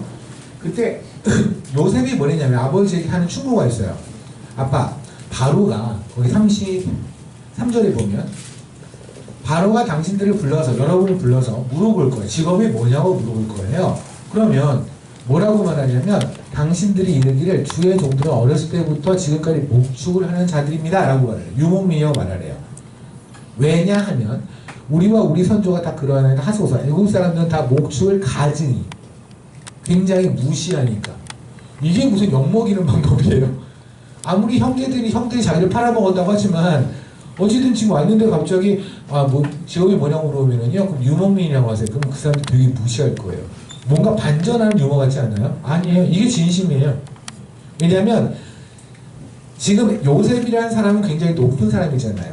그러니 바로도 마찬가지고 밑에 있는 애국 사람들이 전부 다 요셉의 형제들 뭔가 있을 거야 라고 잔뜩 자기 딸들을 주려고 대기 중일 거란 말입니다. 그죠? 그렇잖아요. 그리고 자기네 집으로 불러서 어떻게든 왜냐하면 보세요. 요셉의 형제들 자기가 대접을 하면 자기네 인생도 필 수 있잖아요. 요셉이 잘 봐주면. 그죠? 그런데 그걸 애초에 방지하는 방법이 뭐냐면 이들이 스스로 유목민이라고 말하는 거예요. 애국 사람들 입장에서는 농업을 하는 사람들 입장에서는 유목민들은 거지예요. 집이 없잖아. 계속 떠돌아다니잖아요. 그러니까 계속 떠돌아다니는 사람들이기 때문에 거지로 취급한단 말입니다. 그러니까 그들이 거지로 취급한다는 얘기는 뭐예요? 그들이 아무리 요셉이라는 사람의 친인척이라 할지라도 형제들이라고 할지라도 그들의 신분 자체가 낮으니까 절대로 결혼을 안 시키겠죠. 그러니까 애초에 바로가 뭐래요? 아하 그래? 놀래겠죠. 물어보는 거예요. 이제 저기 오셨어요? 안녕하세요. 직업이 뭐예요? 유목민. 고센으로 보내라 이네 고센. 고센으로 가세요. 고센으로. 나쁜 땅은 아닌데 좋은 땅에 대해서 물로 가세요. 근데 포인트는 뭐냐면 고센이란 좋은 땅으로 가는 게 포인트가 아니에요. 포인트는 그 땅이 어디든 간에 그들만 모여 살고 애국 사람들이 그들을 범접하지 않는 게 포인트예요. 이해하십니까? 이게 그리스도인이니까요. 가나안 안에 있는 보화들 여러분들이에요. 때로는 하나님께서 여러분을 고난 안에 처하게 하면서 나 쟤네랑 섞이면 부적탈 것 같아 라고 하면서 여러분을 고귀하게 거룩하게 유지하는 경우가 있어요. 여러분하고 서로 섞이지 않게 사람들과 섞이지 않게 만드는 경우가 있어요. 왜냐하면 여러분을 구별하고 싶어서 그래요. 그거 나중에 한 번 더 깊이 한번 얘기합시다. 어쨌든 간에. 그러면 하나님께서 지금 고센의 지방은 뭐 하는 곳이냐면 자신의 백성을 구별한 곳이라고요. 이해하시겠습니까? 그러니까 이 구별하는 데 있어서는 그들을 높여서 구별하고 낮춰서 구별하면 별로 큰 문제가 아니에요. 하나님처럼 구별하는 게 포인트예요. 오케이? 그래서 이걸 구별해서 그 고센 지방에 구별해 놓고 그들을 거기 안에서 키운 거예요. 마치 인큐베이터 안에서 아기를 키우는 것처럼, 그죠? 그렇게 애굽이라는 땅 안에서 하나님은 그들을 자기네끼리 키운 거예요. 안 그랬으면 얘네들의 피는 섞였겠죠. 그럼 피가 섞인다라는 건 단순히 피가 섞이는 게 아니죠. 한국에 있는 여성들 중에서 중동에 있는 사람들과 요새 많이 결혼하는 사람들이 많이 늘어나고 있거든요. 절대로 옆에 혹시라도 그런 분이 있다면, 특히 믿는 사람들 중에서 내가 이렇게 결혼해서 저렇게 복음을 전할 거라는 사람이 있다면 절대로 안 돼요. 절대로 안 돼요. 그렇게 안 돼요. 그렇게 안 되니까 정말 그거 안 되니까 그건 무조건 말려주세요. 오케이? 어쨌든 이 고센이라는 지방 있잖아요. 거기 있는 사람들에게 이제 어떤 인터메리지가 안 되는 거예요. 이게 국제 결혼이 안 되는 거죠. 그러니까 그들끼리만 피를 갖는 거죠. 왜냐하면 인터메리지가 되면 이렇게 서로 섞여서 결혼을 하게 되면 문화가 자연스럽게 들어오죠. 솔로몬이 망한 이유가 뭐예요? 솔로몬이 망한 이유가 뭐냐면 애굽에 있는 공주가 들어왔는데 얘가 거기 있는 자기의 신을 갖고 들어왔거든요. 그때 솔로몬이 정신이 이제 나이가 들어서 오락가락 할 때 갑자기 이 신 들어오니까 이게 여호와인지 뭔지 막 헷갈려가지고 갑자기 하나님의 성전, 지가 만들었잖아요 성전. 거기다가 갑자기 바알 신당을 만들어서 거기서 예배드리고 어디 모르고 헤매다가 하나님한테 까인 거거든요. 전 그래서 개인적으로 어떤 사람이 이름을 솔로몬이라고 지는 거 전 그렇게 탐탁히 여기진 않아요. 뭐 지으시려면 지으시지만 저는 그렇습니다. 아무튼 간에 그러면 고센 지방으로 하나님께서 그 요셉 때부터 구별을 시켰어요. 그죠? 근데 사실은 이것은 아주 오래전부터 예정되어 있던 얘기예요. 창세기 45장 얘기예요. 지금도 요셉의 이야기를 할 텐데요. 우리가 요셉은 보통 나오는 게 뭐냐면 요셉, 훌륭한 사람, 그죠? 그리고 높은 사람, 예수를 믿고 하나님 믿고 잘된 사람의 어떤 표본. 그래서 요셉처럼 영향력 있는 그리스도인이 되자라고 하는 얘기를 많이 하잖아요. 저는 성경에 있는 인물 중에서 만약에 그런 높이 돼서 영향력 있는 그리스도인이라고 하는 그 기준으로 본다면 성경에 있는 인물 중에 몇 명이나 그런 사람이 있어요? 요셉, 오케이, 다윗, 다니엘, 또 바울이요? No. 스테반이요? No. 누구 있어요? 사도들? No. 누구 있었나요? 아무도 없어요. 그런데도 우리는 그 수많은 본보기 중에서 다 빼고 오로지 3명, 4명을 가지고 그게 다인 거냐 얘기하는 이런 재주를 좀 어디서 나오는지 모르겠어요.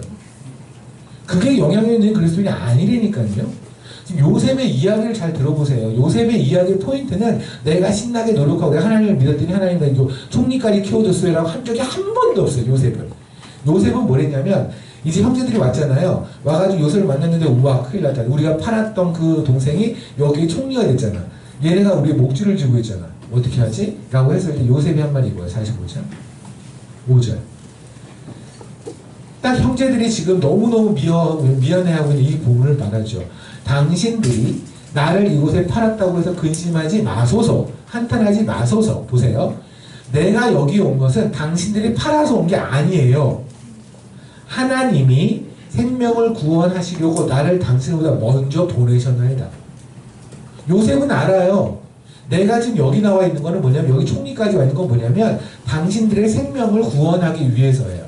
당신들의 생명이란 건 뭐냐면 내 형제들의 생명이 아니라 이 히브리인들을 모아서 언젠가 자기가 그래서 나중에 뭐라 그래 요셉이 자기 죽을 때 나의 뼈라도 나중에 우리의 원래 그 땅으로 옮기라고 해서 출애굽기가 나중에 모세가 옮길 때 430년이 지나서 옮길 때 그때 가서 요셉의 뼈를 옮기잖아요. 요셉의 목적은 총리가 아니에요. 요셉의 목적은 뭐냐면 자기가 먼저 와서 나중에 오는 형제들을 어느 정도의 어떤 것 하나님이 원하는 것을 구별시키는 땅에 놓는 게 포인트라고요. 그 안에 그것을 위해서 만약에 하나님께서 널 농부해 라고 했으면 농부했을 거예요. 너 거기서 열심히 그 농사 져서 그 땅에 형제들 오면 거기 살게 만들어 라고 했으면 거기 했을 거라고요. 직업이 포인트가 아니라니까요. 근데 우리는 자꾸만 아직도 성경을 보는데 직업이라는 거는 세상적인 포인트로 생각을 보는 거예요. 요셉이 훌륭한 이유가 뭐예요? 총리여서예요. 총리여서 훌륭한 거예요? 아니에요. 다니엘이 훌륭한 거 그리고 높은 자리에 올라가서 훌륭한 거예요? 왜 우리 자꾸만 세상의 기준으로 성경에 있는 사람들 판단하죠? 그러니 오죽하면 다니엘 학습법 같은 말 같지도 않은 소리 하죠. 다니엘처럼 공부해야지. 뭐 먹으면서? 채소 먹으면서. 어쩔 거니. 다니엘서 잠깐 볼게요.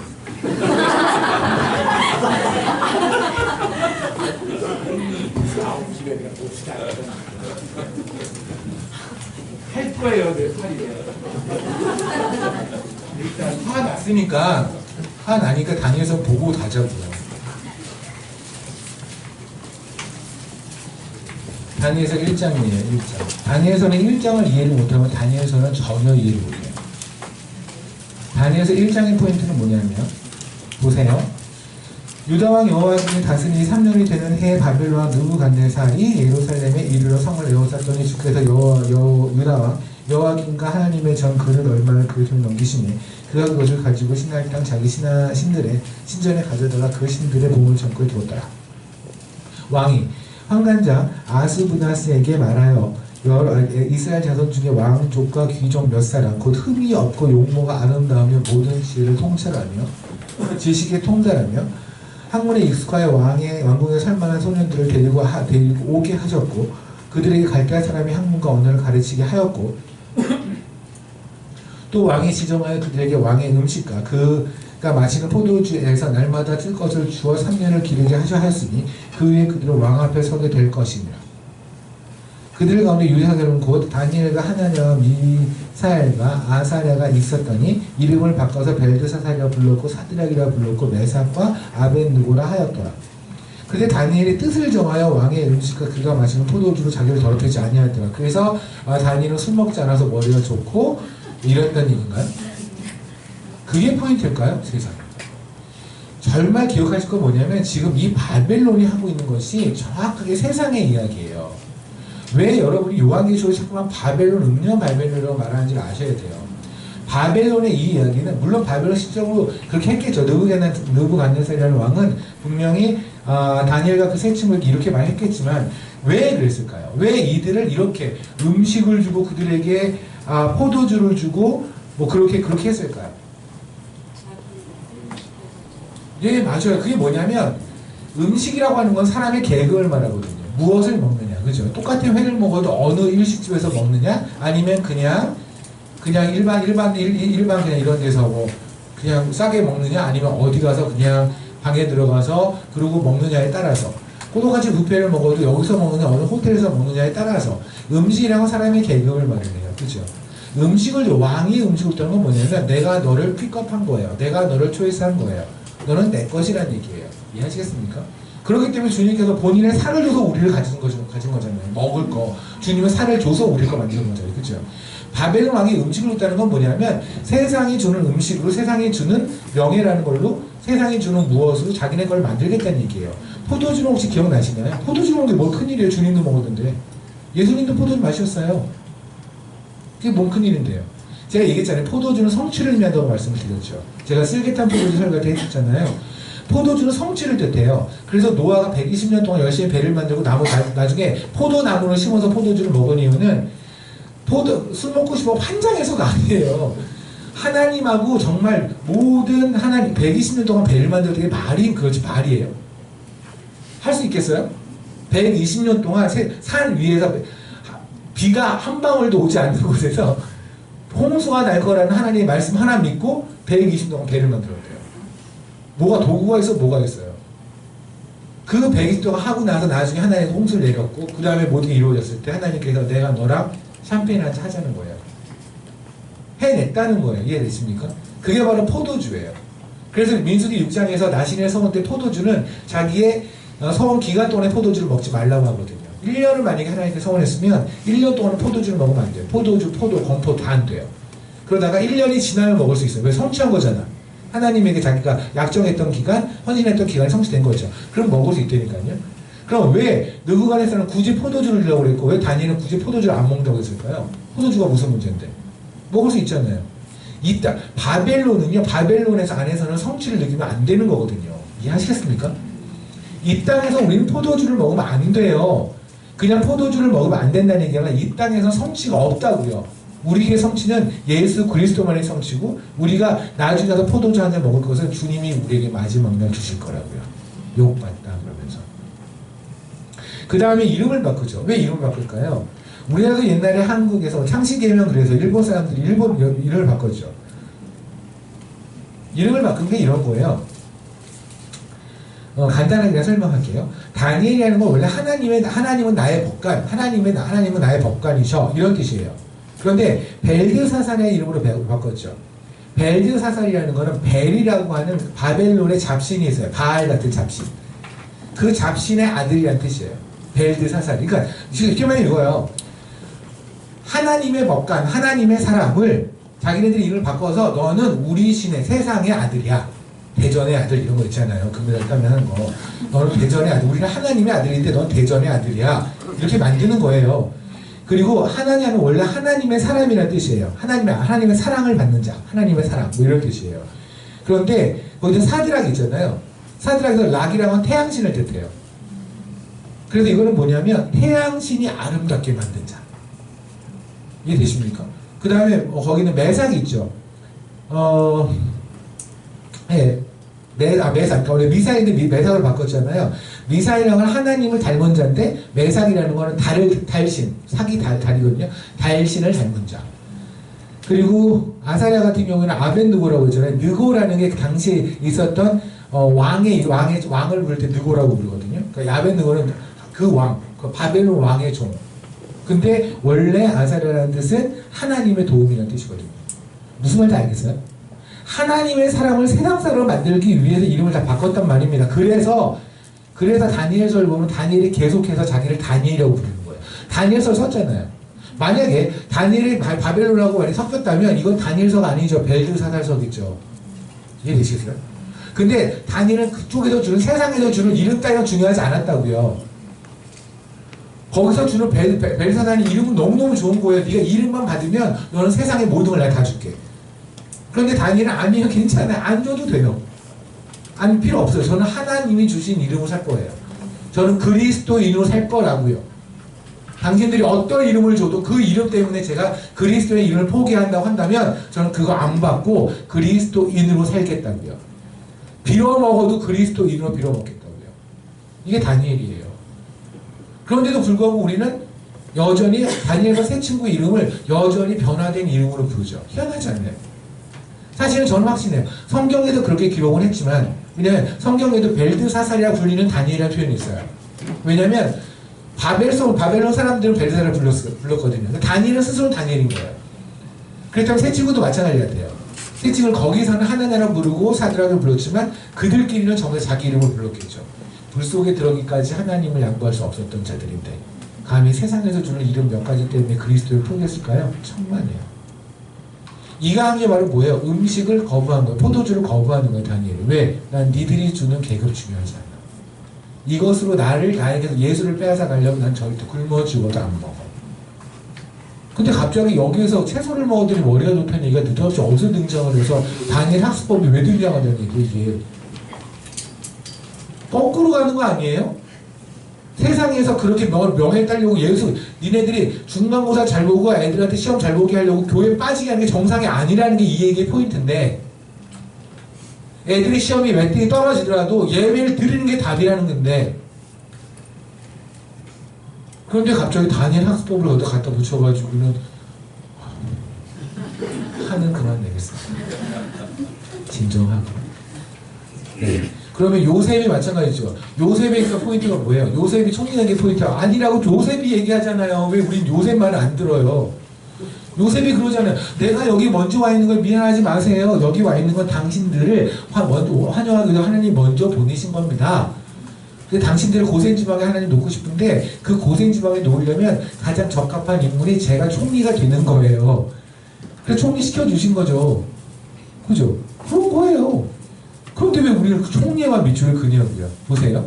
여러분이 하나님 일을 하는 데 있어서 만약에 총리가 필요하면 총리에 올라올 거예요. 그런데 때로는 이런 거죠. 그래서 저는 우리에게 많이 어떤 명예가 주어지고 권력이 막 주어질 때 감당할 수 있겠어요? 진짜 그 권력을 가지고서도 하나님만 바라볼 수 있겠어요?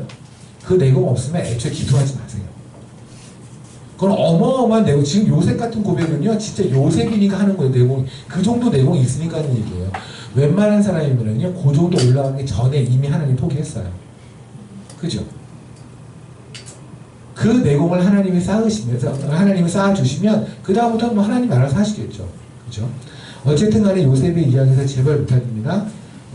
하나님 안에서 꿈을 막 열심히 꿨더니 훌륭한 사람이 됐다, 좋은 사람이 됐다, 높은 사람이 됐다는 얘기는 입 밖에 꺼내지 마시고요. 그 얘기하는 사람이 있다면 저는 다니엘 학습법으로 찾아볼 겁니다. 다니엘 학습법. 읽어보셨나 모르겠어요? 또 제 얘기 궁금해서 읽어보지 마세요. 안 읽어도 되는 책입니다. 안 읽어도 되는 책이 몇 가지 있어요. 근데 제가 여기서 뭐냐면 제가 말하다가 중간에 그냥 빠르게 얘기하면 빠르게 들으세요. 안 한 듯 말할 수 있어요. 말하지 않은 듯 확 빨리 말할 수 있어요. 8절 볼게요. 창세기 45장 8절입니다.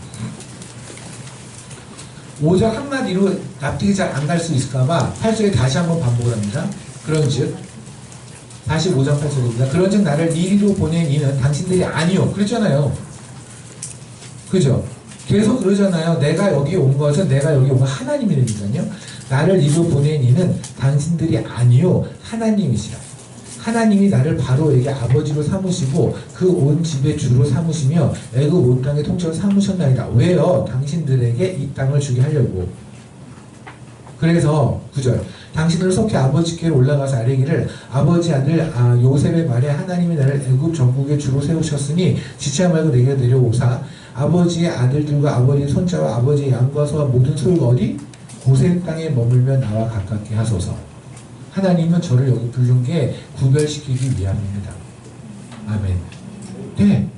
그래서 하나님은 요셉을 이렇게 한 거예요. 그죠? 그럼 봅시다. 요셉을 하나님께서는 이렇게 부르셨는데, 그런데 우리가 지금 오해하는 건 뭐냐면 요셉을 꿈꾸는 자라고 해서 요셉에 대한 많은 오해가 있는 거잖아요. 그죠? 그런데 그 얘기를 하려면 우리는 요엘서를 분명 봐야 된다고 말씀을 드렸고, 제가 오늘 요엘서를 지금 나눌 거예요. 요엘서를 나눠야 되기 때문에 우리가 몇 가지 재앙을 언제까지 할지 모르겠지만 어쨌든 뭐 하긴 해야 되니까 합시다. 요엘서 볼게요.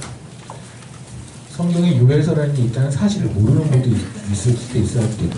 오늘이라도 알면 다행이지만 요엘서 2장입니다. 사실은 이 요엘서 2장은 지난 사경회 때 은주 사모님께서 재홍 전사님 사모님이죠. 은주 사모님께서 요엘서에 대해서 저한테 한번 여쭤보셨는데 제가 이 요엘서를 말씀을 드릴게요 라고 말씀을 해놓고는 베드로 후서만 잠깐 말하고 노를 건너뛰었었어요. 사모님 기억나시나요? 네, 저는 기억나는데 나만 기억하는구나. 그냥 딴 거 할까요? 그래서 사실은 이 부분에 대해서 말씀을 지금 나누는 게 옳다고 생각이 듭니다. 물론 은주 사모님뿐만 아니라 모두 알아야 돼요. 사실 이게 굉장히 사람들을 오해를 불러일으키고 있거든요. 요새 신사도라는 말 들어본 적 있나요? 신사도라고 들어본 적 있나요? 신사동 말고 신사도. 분명히 신사동으로 되게 웃기니까요. 진짜 있어. 별 사람이 다 있어. 살아봐라. 그 사람이 다 있어요. 요엘서 2장에 보면 28절부터 32절까지 얘기인데 사실 우리가 주변에 신사도 얘기는 굉장히 많이 듣지만 신사도가 얼마나 위험한지 잘 모르는 것 같아요. 신사도는 매우 위험해요. 매우 위험한 사람들입니다. 그래서 그렇습니다. 근데 신사도 쪽에서 많이 하는 말 중에 하나가 이런 건데 28절 그 후에 내가 내 영을 만민에게 부어주리니 너희 자녀들이 장래일을 말하며 너희 늙은이는 꿈을 꾸며 너희 젊은이 이상을 볼 것이며 그때 내가 또 내 영을 남종과 여종에게 여종에 부어줄 것이며 내가 이적을 하늘과 땅에 베풀리니 곧 피와 불과 연기 기둥이라 여호와의 크고 두려운 날이 이르기 전에 해가 어두워지고 달이 핏빛같이 변하려니와 누구든지 여호와의 이름을 부르는 자는 구원을 얻으리니 이는 나 여호와의 말대로 시온산의 예루살렘에서 피할 자가 있을 것이요 남은 자 중에 나 여호와의 부름을 받을 자가 있을 것입니다. 아멘. 이 말씀을 보면서 어떻게 하냐면 노래도 있어요. 찬양도 있고요. 그죠? 그러면서 우리가 이렇게 장래를 말하고 꿈을 꾸고 그리고 이상을 보는 걸 사모해야 한다. 그러니까 하나님 성령에게 이런 걸 우리는 강구해야 된다. 그래서 이런 것을 하나의 성령님이 임하신 어떤 징표라고 그럴까요? 이상을 보고 환상을 보고 뭐 예언을 하고 이런 것들 있죠. 이런 것들에 대해서 굉장히 강조하시는 분들이 있거든요. 여기서도 분명히 그거에 대한 믿음을 가신 분이 있는데 저는 여러분들이 어떤 백그라운드인지 몰라요. 저는 여러분들이 어떤 교단에서 오셨는지 어떤 분인지 대부분은 모릅니다. 그렇기 때문에 저는 사실 여러분의 모든 사람들의 입맛을 맞힐 의향도 없고 그리고 맞힐 수도 없어요. 저는 그냥 성경에서 말하는 말씀만 말할게요. 그런데 다만 제가 지금 말하는 것이 저의 고집이 아니라 하나님이 하신 말씀이 맞는 것 같다면 더 한번 묵상해 보시고 그래도 맞다면 여태까지 여러분이 가지고 있던 경험적으로 있었던 것들은 포기하세요. 우리는 보통 말씀보다 경험을 앞에 내세우거든요. 내가 경험했어. 아니 말씀에서 아무리 아니래지만 난 경험한 걸 어떻게 할 거야. 여러분들이 그렇게 눈으로 경험을 해서 눈으로 보고 산 물건 중에 후회한 거 없나요? 우리는 우리의 눈을 못 믿어요. 오늘 제가 여기 나오겠죠. 베드로 후서에서 한 말이 바로 그거예요. 무슨 말이냐면 베드로가요. 혹시 변화산의 이야기 아시나요? 변화산에서 베드로하고 야고보하고 요한이 하나님 예수님과 같이 올라가요. 변화산에 올라가서 거기 엘리야와 모세가 내려와요. 그죠? 그때 하늘에서 뭐랬냐면 예수님을 보고서 얘는 나의 사랑하는 아들이라는 얘기를 들어요. 이건 어마어마한 경험이에요. 어마어마해요. 그러니까 얼마나 정신이 나갔는지 베드로가 뭐랬냐면 제가 집 세 채를 지어서 하나는 주님에게 주고 하나는 모세에게 하나는 엘리야에게 줄게 말같이는 소리를 막 해요. 마가복음에도 뭐랬냐면 걔가 정신이 없어서 지가 뭔 말을 하는지 모르더라 이렇게 돼 있어요.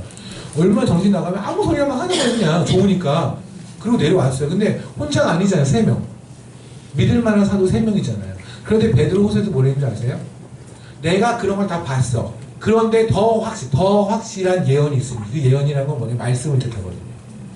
내가 눈으로 봤어. 귀로 들어서 성부 하나님께서 성자 하나님 예수 그리스도를 부르는 걸 내가 들었어. 눈으로 보고 내가 눈으로 모세와 엘리야를 보고 귀로 하나님의 모습을 들었는데도 불구하고 내게 더 확실한 건 말씀이야. 베드로까지 이렇게 고백했다면 우리도 그 정도 고백을 해야 되지 않나요? 근데 우리는 아무리 뭐라고 말을 해도 내가 이미 경험했어 라는 걸로 다 통치더라고요. 제발 부탁드립니다. 여러분의 감각을 믿지 마세요. 우리가 그래요. 귀를 의심하게 하는, 귀는 의심할 걸 너무 많으네요, 얘는. 이 귀로 들어서, 이 팔랑귀로 들어서 속한 게 한두 번이에요? 그래서 보증 들고 인생도 날리고 이런 거잖아요. 그죠? 이 팔랑귀가 얼마나, 네가 귀 믿으세요? 눈 믿으세요? 감각 믿으세요? 못 믿잖아요. 근데 왜 차만 체험했다, 경험했다는 걸 가지고 그렇게 너무 밀고 나가시냐고요. 일단 그 부분 접고요. 말씀에서 말씀하시는 거에만 일단 집중하셨으면 좋겠습니다. 28절 봅시다. 그 후에 내가 내 영을 만민에게 부어주니 너의 자녀들이 장래일을 말할 것이며 너의 늙은이는 꿈을 꿀 것이며 너의 젊은이 이상을 볼 것이다. 도대체 이게 무엇을 말하는 걸까? 그러면 포인트는 이거예요. 보세요. 지금 이 말씀에서 포인트는 뭐냐면 너의 자녀들이 장래일을 말할 거래요. 그리고 꿈을 꿀 거래요. 이상을 볼 거래요. 무엇을? 그렇잖아요. 우리가 나 꿈 꿨어. 뭘? 너 봤어. 무엇을? 그렇잖아요. 결국 목적어가 뭔지가 중요하잖아요. 그냥 이상을 아무거나가 중요한 게 아니라 무엇을 보고 무엇을 꿈꾸고 무엇을 말하냐가 중요한 거잖아요. 그죠? 근데 우리는 지금 이 무엇이라는 게 빠졌단 말이에요. 이 무엇을 빠지고 그냥 누군가가 나 꿈꿨어. 나 누워서 환상 봤어. 나 어디서 하나님의 음성을 들었어. 어젯밤에 하나님이 뭐라고 말씀하셨어. 이러면 그게 무엇을인 관계없이 다 하나님이 하셨다고 우리가 퉁치고 넘어가요. 한번 여러분 생각해 봅시다.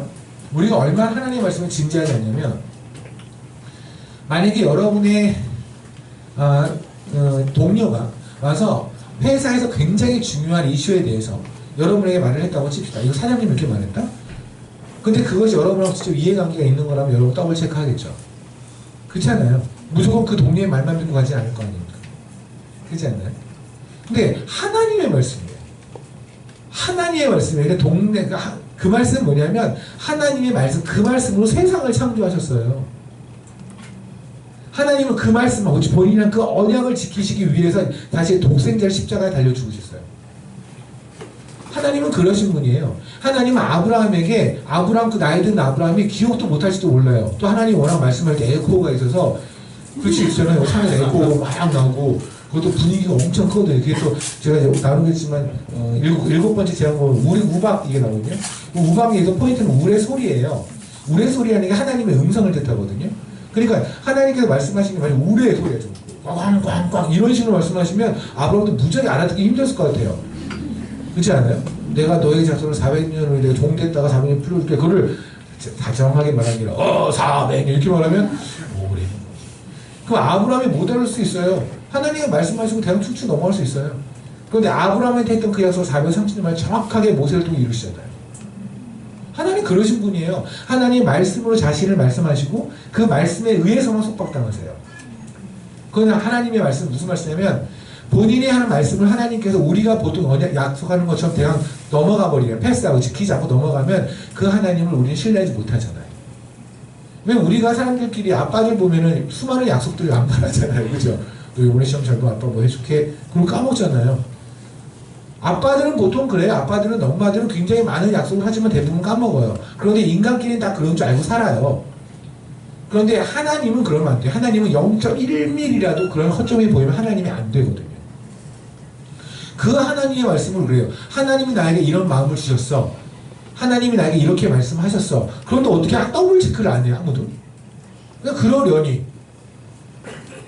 첫 번째는 뭘까요? 그 사람이 정말 하나님의 음성을 들었겠지라는 절대적인 믿음이 있거나 아니면 별로 관심이 없거나.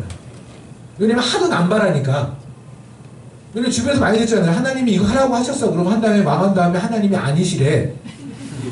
그럼 하나님이 그 마음을 변개하는 하나님이잖아요. 하라고 그러고 취소하고 하라고 그러고 취소하고. 그러니까 우리한테 하나님은 뭐냐면 그냥 변동점 있는 그냥 시아버지나 친정 아버지 수준인 거예요. 하나님을.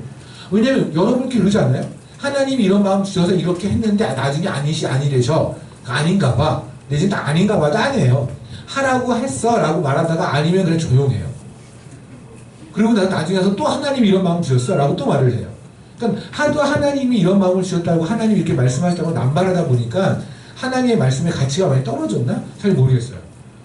근데 하나님은 그런데 우리가 하나님의 말씀을 그렇게 함부로 하나님이 이렇게 마음 주셨어 안 주셨어 라고 내가 하나님 이렇게 말씀하셔서 아니었어 라고 말하고 할 만큼 그렇게 하나님의 말씀의 가치가 떨어질까요? 전 모르겠습니다. 저는 하나님의 음성을 듣는 분들을 저는 존경스러워요. 좀 부러워요. 제가 못해서. 근데 저는 하나님의 음성을 듣는 분들이 과연 그 음성을 듣고 하는 행동들을 보면 과연 그 하나님의 음성을 들었을까라는 것에 의심스러운 게 뭐냐면 저는 이건 확신해요. 그래서 앞에 있는 재원 형제가 와서 하나님께서 선교사님한테 맛있는 거 사주라고 그랬어요. 그건 하나님 음성이 맞는 것 같아요. 반드시 아멘하고 반드시 시킵니다. 만약에 여러분들이 누군가를 사랑하라, 누구를 용서하라는 마음을 하나님 주셔서 100%예요. 100% 성경에 써 있잖아요. 그죠? 근데 어디로 가라, 좌회전, 우회전 이런 건 좀 조심하세요. 하나님이 뭐 하라고 하셨어. 근데 그것이 오늘 아침에 김치찌개를 먹으라는 마음을 주셨어요. 이런 건 좀 조심하셔야만 합니다. 어떤 걸 할 때 아무 때나 하나님의 말씀을 하다 보면 그게 바로 뭐예요? 십계명에서 나의 이름을 망령되이 얽히지 말라고 하잖아요. 그 얘기는 하나님의 마음을 주셔서라는 얘기를 할 때 조금 더 더블 체크, 트리플 체크를 말씀을 해보자고요. 말씀으로 봐서 정말 이 길이 하나님이 원하는 길이 맞는가? 아닌가를 스스로 체크하고 나서 정말 이 길이 좋은 길인가? 여기서 영광을 받는 건 내가 아니라 하나님인가? 결국은 하나님만 영광을 받는 곳인가? 여기서 내가 하나님께 예배를 드리는 곳이 맞나? 라는 걸 체크해 보시고 그 다음에 맞다고 생각되면 그럼 가세요. 그리고 아니어도 할 수 없죠. 뭐. 아니면 하나님 죄송합니다. 하나님 말씀인지 알았어요. 그럼 되잖아요. 그죠? 아무튼 그러니까 포인트는 이겁니다. 자녀들이 장래일을 말할 것이고 너의 늙은이는 꿈을 꿀 것이고 젊은이는 이상을 볼 건데 뭐를 보냐가 포인트잖아요. 뭐. 그러니까 어떤 자녀들이 장래일을 본다고 그래서 내가 하버드에 들어가서 나 입학하는 꿈 꿨어. 입학하는 장래일을 봤어. 나 어디에서 뭐 하는 꿈을 꿨어. 내가 입학식에 있는 내가 하버드에 있는 아니면 내가 스탠포드에서 졸업식 하니 내가 이게 다 이렇게 사고모 쓰고 내가 다 이러고 있는 내가 사진을 찍는 걸 내가 환상에서 봤네. 그럼 그게 하나님이 주신 게 맞을까요? 그랬으면 좋겠죠. 근데 왜 좋은지는 모르겠지만 이건 뭐 그냥 세상으로 보면 그냥 좋겠다고 칩시다. 근데 하나님이 주신 걸까요? 아닐 수도 있잖아요. 그러면 우리가 말하는 건 뭐냐면 하나님이 주셨다고 100% 확신하는 것만 일단 하나님 거라고 하자는 말입니다. 길 수도 있고 아닐 수도 있는 걸 가지고 하나님의 이름을 하나님의 이름을 넣기는 너무나 이 이름의 부담이 너무 크지 않나요? 이 말씀을 대통령이 하셨어. 근데 긴가민가 하면 대통령 이름을 넣으면 안 되죠. 맞아요? 대통령 이름 한 번에 넣어가지고 만약에 잘못된 거 이건 큰일 나는 거잖아요. 그러니까 이게 정말 몇 번 체크를 해서 이것이 정말 대통령에서 온 지시가 맞는 거라고 한다면 우리는 말할 수 있지만 긴가민가 하면 대통령이 이름 빼야 되는 거죠. 그런 것처럼 우리 안에서도 이것이 하나님이 주신 것이 정확하게 맞지 않다면 그럼 일단 하나님이 하셨다라는 얘기, 하나님이 마음 주셨다는 얘기를 다 빼야죠. 습관처럼 할 얘기가 아니라고요. 하나님이라는 이름이 그렇게 함부로 할 얘기가 아니라고요. 이해되십니까? 포인트는 그러면 무엇을 해요? 무엇을? 그럼 우리는 이걸 어떻게 보냐면 성경에서 있는 인물 중에서 장래를 보거나 우리가 예언한다고 그러죠. 근데 여기서 장래를 본다는 게 사실은 해석은 틀려요. 왜냐면 영어로는 프로페사이에요. 그냥 예언한다고 되어 있거든요. 예언한다라고 쓰는 게 맞아요. 장래를 본다고 하면 틀려요. 그 이유 설명드릴게요. 그러면 예언을 하는 경우, 성경에서 예언을 하는 경우 그들이 무엇을 예언했는지 보면 돼요. 그죠? 그렇잖아요. 간단하잖아요. 우리는 세상에서 뭐 어떤 자료를 수집할 필요가 없잖아요. 성경 안에서 예언을 하는 경우, 성경 안에서 꾼 경우 어떤 꿈을 꿨는지, 하나님이 보증하는 꿈, 그냥 애들이 꿈꾸 말고 하나님이 이 꿈을 통해서 무슨 일을 하셨다. 그렇다면 무슨 꿈을 꾸게 하셨고 무슨 일을 하셨는지 보면 되잖아요. 맞나요? 그리고 하나님께서 어떤 이상을 보게 하셨다. 비전을 보게 하셨다. 그러면 그 비전을 통해 무엇을 보게 하셨는지를 성경 안에 있는 내용을 가지고 보면은 간단하죠. 그럼 논란이 없잖아요. 맞나요? 제가 이걸 가지고 아무리 이렇다 주장할 필요가 없어요. 성경에 있는 인물 가지고 성경의 사건을 가지고 여러분이 말씀을 드리면 돼요. 저는 참고로 이거를 제가 저의 뜻을 주장하기 위해서 여기 있는 걸 취합하거나 그러진 않았습니다. 성경에 있는 걸 그냥 그대로 전하는 겁니다. 참고로 말씀을 드리면 정말 꿈을 좀 꿨던 사람이 저예요. 진짜예요. 저는 저희 외할머니가 돌아가시는 날짜와 시간을 12시면 12시 1분까지 그냥 이렇게 그림으로 보던 사람이에요. 진짜예요. 또 좀 이따 오십시오. 또 성교사님 좀 보신다면서 지금은 못 봐요. 그런 건 아니에요. 네, 그래서 혹시라도 옆으로 돌아다니면서 어떤 목사님 보면서 저 목사님 좀 뭔지 보신다니 그런 얘기 좀 하지 마세요. 무당이에요. 하지 마세요. 어쨌든 그러면 예언부터 합시다. 예언이 뭘까? 다시 얘기하지만 여기 있는 요에서 2장에는 28절은 너희 자녀들이 장래를 말할 거라는 얘기는 틀려요. 이 해석은 이렇게 하면 안 돼요. 그냥 있는 그대로 예언할 것이오라고 하는 게 맞아요. 다만 예언이라는 걸 우리가 일반적으로 받아들이는 게 장래를 말하는 걸 예언이라고 하잖아요. 그렇기 때문에 아마 이렇게 해석한 것 같은데 이러면 틀리고 예언이 맞습니다. 그럼 성경에서 예언은 뭘까요? 볼게요. 에스겔서 37장입니다. 제가 지금 얼마나 하고 있나요?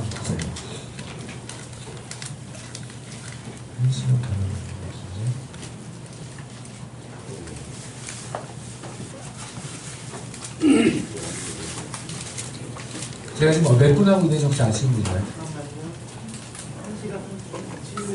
야, 몸이 아니구나. 그 시간에 물어보죠. 네, 감사합니다. 그 초세 줄 건 아니죠? 깜짝이야. 순간 긴장해서 38초, 39초. 감사합니다, 재용현님. 에스겔 전 되게 귀여워요. 에스겔서 37장 마른 뼈들이 살아나는 이야기가 있죠. 이 이야기를 제가 읽을게요. 여호와께서 권능으로 내게 임하시고 그의 영으로 나를 데리고 가서 골짜기 가운데 두셨으니 거기 뼈가 가득하더라. 에스겔 이야기죠. 나를 그 뼈 사망으로 지나가게 하시기로 본즉 그 골짜기 지면에 뼈가 심히 많고 많이 말랐더라. 그가 내게 이르시되 인자야 이 뼈들이 능히 살아날 수 있겠느냐 하시기로 내가 대답하되 주 여호와여 주께서 아시나이다. 4절 또 내게 이르시되 너는 이 모든 뼈에게 대언하여 이때 이 대언하여가 프로페사예요. 그럼 이때 이것이 미래일을 말하는 걸까요? 아니면 하나님의 말씀을 전하는 걸까요? 그렇죠. 왜냐하면 지금 마른 뼈들에게 미래 이야기를 점쳐주는 게 아니잖아요. 그냥 뭐라고 말하냐면 너희 마른 뼈들아 여호와의 말씀을 들을지어다. 여호와께서 이 뼈들에게 이같이 말씀하시기를 내가 생기를 너희에게 들어가게 하리라 너희가 살아나리라 라고 선포했단 말이에요. 이해되십니까? 프로페사이라는 거는요, 하나님의 말씀을 전달하는 거예요. 이 스피커이죠. 이게 지금 프로페사이예요. 제가 지금 만약에 제가 하나님이라고 하면 하나님의 말씀을 하나님 말씀하면 이 선지자는 그냥 전하는 거예요. 이해되십니까? 그래서 우리가 선지자를 프로페시라고 하죠. 그죠? 프로페시라는 게 뭐예요? 프로페사이 하는 사람. 그죠? 예언을 하는 사람. 그러니까 예언이라는 게 눈을 감고 막 미래를 얘기하고 막 무덤처럼 뭐 이게 아니라 제가 지금 예언하고 있는 거예요. 이해되십니까? 고린도 전서 14장을 보실래요? 제가 오늘은 방언에 대한 얘기는 안 하겠습니다. 혹시 나중에 궁금하시면 의교회나 취업되면 성경적인 방언이 뭔지에 대해서 한번 다음 사경일 때 한번 할게요.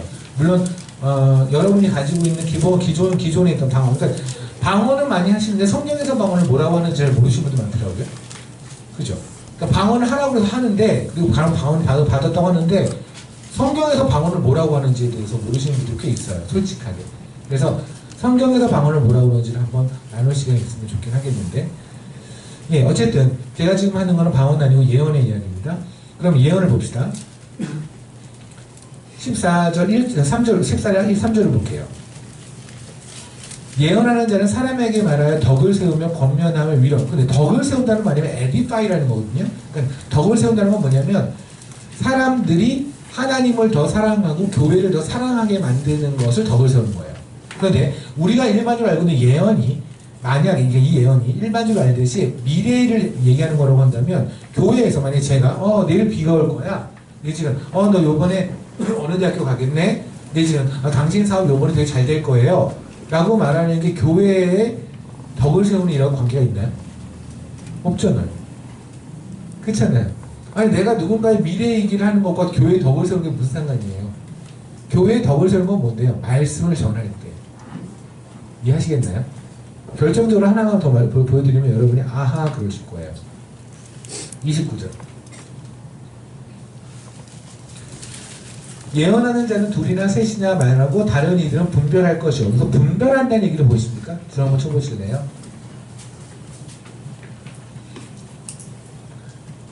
분별한다는 얘기는 뭐냐면 영어로 하면 weigh라고 지금 나와 있고요. 또 discern이라고 되죠. 구별하는 거예요. 진짜인지 아닌지를. 그럼 봅시다. 되게 웃기잖아요. 우리가 보통 알고 있는 예언이라는 것이, 예언을 하듯이, 그러면 제가 만약에 언제 무슨 일이 일어날 거야, 당신의 삶에서 어떤 일이 일어날 거야 라는 걸 예언이라고 합시다. 어떻게 분별하실래요? 제가 예언을 해요. 근데 예언을 하면 둘셋이 하래요. 그리고 분별하래요. 어떻게 분별하실래요? 그 일이 일어나기 전까지 분별할 수 없잖아요. 맞나요? 근데 지금 성경에서는 그 일이 났을 때 분별하라가 아니에요. 말을 했을 때 바로 분별하라고요. 내가 미래일을, 장래일을 얘기하면 어떻게 여러분이 분별하실래요? 분별할 수가 없죠. 이건 뭐냐면 제가 하는 말이 성경적인지 아닌지 성경을 보여주시면 분별이 가능하죠. 이 얘기예요. 아멘. 성경에서 말하는 예언이라는 거는 미래 얘기를 하는 게 단순히 그냥 너 앞으로 무슨 일이 일어날 거야가 아니라고요. 성경에서 예전에, 물론 프로페사라는 게 장래를 말하는 것도 포함이 되기는 해요. 그런데 그 장래는 다 뭐였냐면, 만약 예레미야가 와가지고 지나가는 어떤 사람을 보면서 나 과학인데 당신 무슨 일 있겠어요? 이거는 도를 하십니까 아닙니까? 예레미야가 그랬던 기록이 성경에 있어요? 이사야가 그랬던 거 있어요? 없어요. 그들이 했던 건 뭐냐면 앞으로 하나님의 말씀을 따르면 이런 일이 바벨론이 이렇게 해서 유다를 칠 거야 라는 거죠. 이것이 지금 하나님의 말씀으로서 우리 성경에 다 기록되는 내용들이잖아요. 하나님의 전체, 하나님의 나라를 운영하기 위해서 하나님의 말씀을 전하는 거고, 그 말씀이 나중에 다 기록될 걸 하나님은 아시기에 그 선지자의 선지자를 통해서 하나님의 말씀을 기록해 가는 과정이었어요, 이전에. 맞죠? 근데 그 말씀이 지금 우리에게 주어졌잖아요, 지금. 그렇잖아요. 그런데 우리는 여전히 예언을 가요. 예언을 가서 혹시요, 예언하는 목사님 가서 목사님 세계 성전은 언제 완성될까? 이런 거 물어본 적 있나요? 북한의 지하교회가 언제나 양성화되고 밖으로 튀어나올까요? 이런 생각 해본 적, 이런 거 물어본 적 있어요? 아니잖아요. 그냥 예언하는 목사님 찾아가서 우리 물어보는 게 뭐냐면, 나 앞으로 요번에 사업하는데 어떻게 될까요? 무당한테 물어본 거랑 똑같아요. 예레미야한테 그렇게 물어본 사람도 없고, 그렇게 물어봤으면 아마 거기서 죽었을 거예요. 벼락 맞아서. 그런데 우리는 지금 교회 안에서 잠깐 무당들을 꿈꾼단 말입니다. 예언 그런 거 아니에요. 이해되십니까? 예언을 대표적으로 한 사람이 있어요. 좀 우리하고 친숙한 인물이에요. 왜냐면 이 사람이 사고를 많이 쳐서 사고 많이 친 사람은 좀 친숙해 보이잖아요. 그죠? 완벽해 보이지 않아서 친근감을 많이 사는 면이 있어요. 사무엘 30절.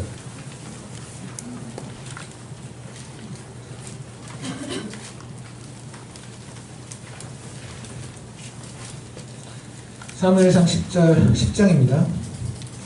10장에 보면